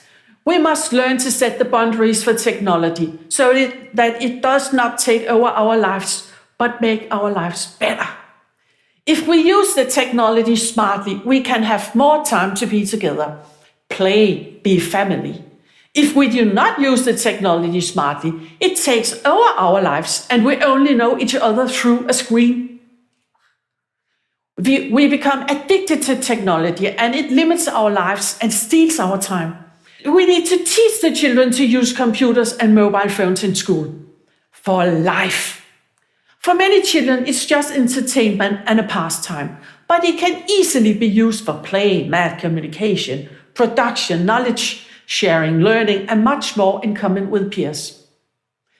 The schools focuses on exam, grades, and tests. But the children need skills, knowledge, motivation, and curiosity. And they can learn this through technology, play, and community. We need the students to be competent and able to act, to develop and work with experiments. Think independently, be critical, be innovative. We need the girls to take technological education as well. We need the girls to be able to create with technology, have knowledge of technology, and help shape our common digital future. All children and young people have the right to be taught technology comprehension. It's a perfect way to show a student what you can do with technology, and for some it may be the start of the dream education. Most important is to have a good life in a digital age. It's the most important thing. I have a class with students aged 15, 16 in technology comprehension, and I see students who have learned to code. They have learned it because they are interested and because they have discovered how smart it is to have digital skills. For life, for education, for the future. They did not learn it in school, they learned it on the internet. I dream about a life and a school for all children, where they will be prepared for the future, where they will become competent and ready, a good life, where all their dreams can be fulfilled, and where there's a place in society for all of them. We must take care of our democracy and our lives. I often find that they do not talk to other adults about their digital life. The parents ask the children how it went to school today, but they must also ask, how was your digital life today? It's not good for children to be alone on the internet. The adults must be part of the children's digital life. The school should not be exam, test, grades, but learning, well-being, play, and necessary and present and future skills. The school needs a major cleaning so that a solid platform can be found for technology comprehension. Practice and culture need to change in school. The children are brave, they're researching and experimenting with technology. They're curious and full of great ideas. They have an open mindset towards technology. But it is the adults who decide. And the adults have forgotten to play. The adults use technology in an adult way, but perhaps the children's way of using the technology is much smarter and creates much more learning. They try and fail and try again. Have you ever been challenged by technology? My best advice is to think and learn like a curious child. Children are still playing, but they are also playing with the technology. Computers, robots, programming, drones, coding, virtual reality. And we all must play more in schools. Thank you. Thank you so much, Liz. Thank you. It's amazing. Thank you. I got a question for you. Oh. Surprise, surprise. Oh. I'm thinking now we're in Corona times. Yeah. Right? And parents are stuck at home with their kids. Yeah. I'm wondering, based on what you've talked about today, and I guess a need or at least an interest that kids have, and an adult sort of inaccessibility to, at least up here. What is your one piece of advice you would give parents to help facilitate that play with children, help facilitate that online life? They could start playing cards. Cards? Like physical cards? Physical cards. It's a way of playing and learning math. They could go outside and make soap bubbles in frosty weather. They could make experiments in the kitchen. They could do so many things at home. And they could burn all the copy sheets. All the copy sheets? Copy. All the copy sheets. Burn those too, right? Yeah, burn those too, yeah. Thank you so much, Liz. That was wonderful. Thank you. Please make her way off the stage. Thank you. We'll wrap up. Thank you, Liz. Thank you. This marks the end of the TEDx conference that we are having, and I hope you guys enjoy it. As an organizer, I can only thank you a lot for being there and enjoying it. And I hope, you will go home, or in this case, go from one room of your home to another room of your home with more profound ideas and a new way to approach life. But TEDx Technical University of Denmark did not start just with me, It started with a lot of organizers, and a lot of people played their roles in completing this project. So it will be unfair of me to take all the credits, and I would like to invite all the organizers on the stage one by one for that. Starting with Chris.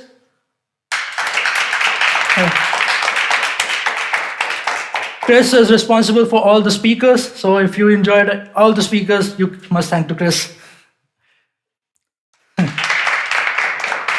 Next one is Esther. Esther took care of all the logistics, and today she also took care of the Zoom. So yes, thank you, Esther. Next one is Alvaro.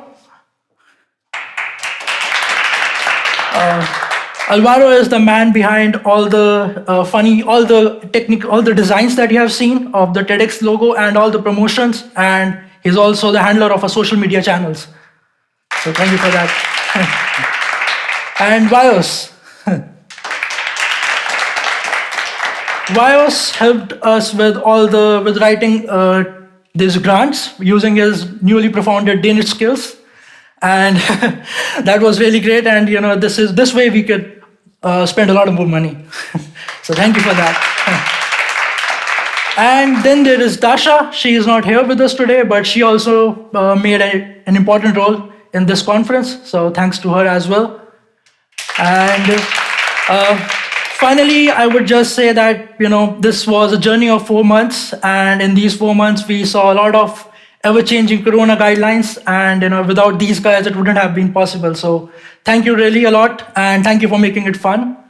Lastly, I would also say thanks to our student organization, BEST Copenhagen, for providing us with all the materials and all the resources to make this event happen, and all the volunteers who are still working somewhere, I don't know. But yeah, so thanks a lot for that. And finally, I would also like to thank the DTU itself for providing us this great infrastructure to hold the event, and Philip Binning for giving us a green signal to go forward with this event. And yeah, I also forgot Trent for bringing his beautiful comments and beautiful sense of humor through the TEDx conference. So thank you all. And to all the viewers, I wish you good health and prosperity. And hopefully next time we will be seeing each other in physical appearance. Thank you.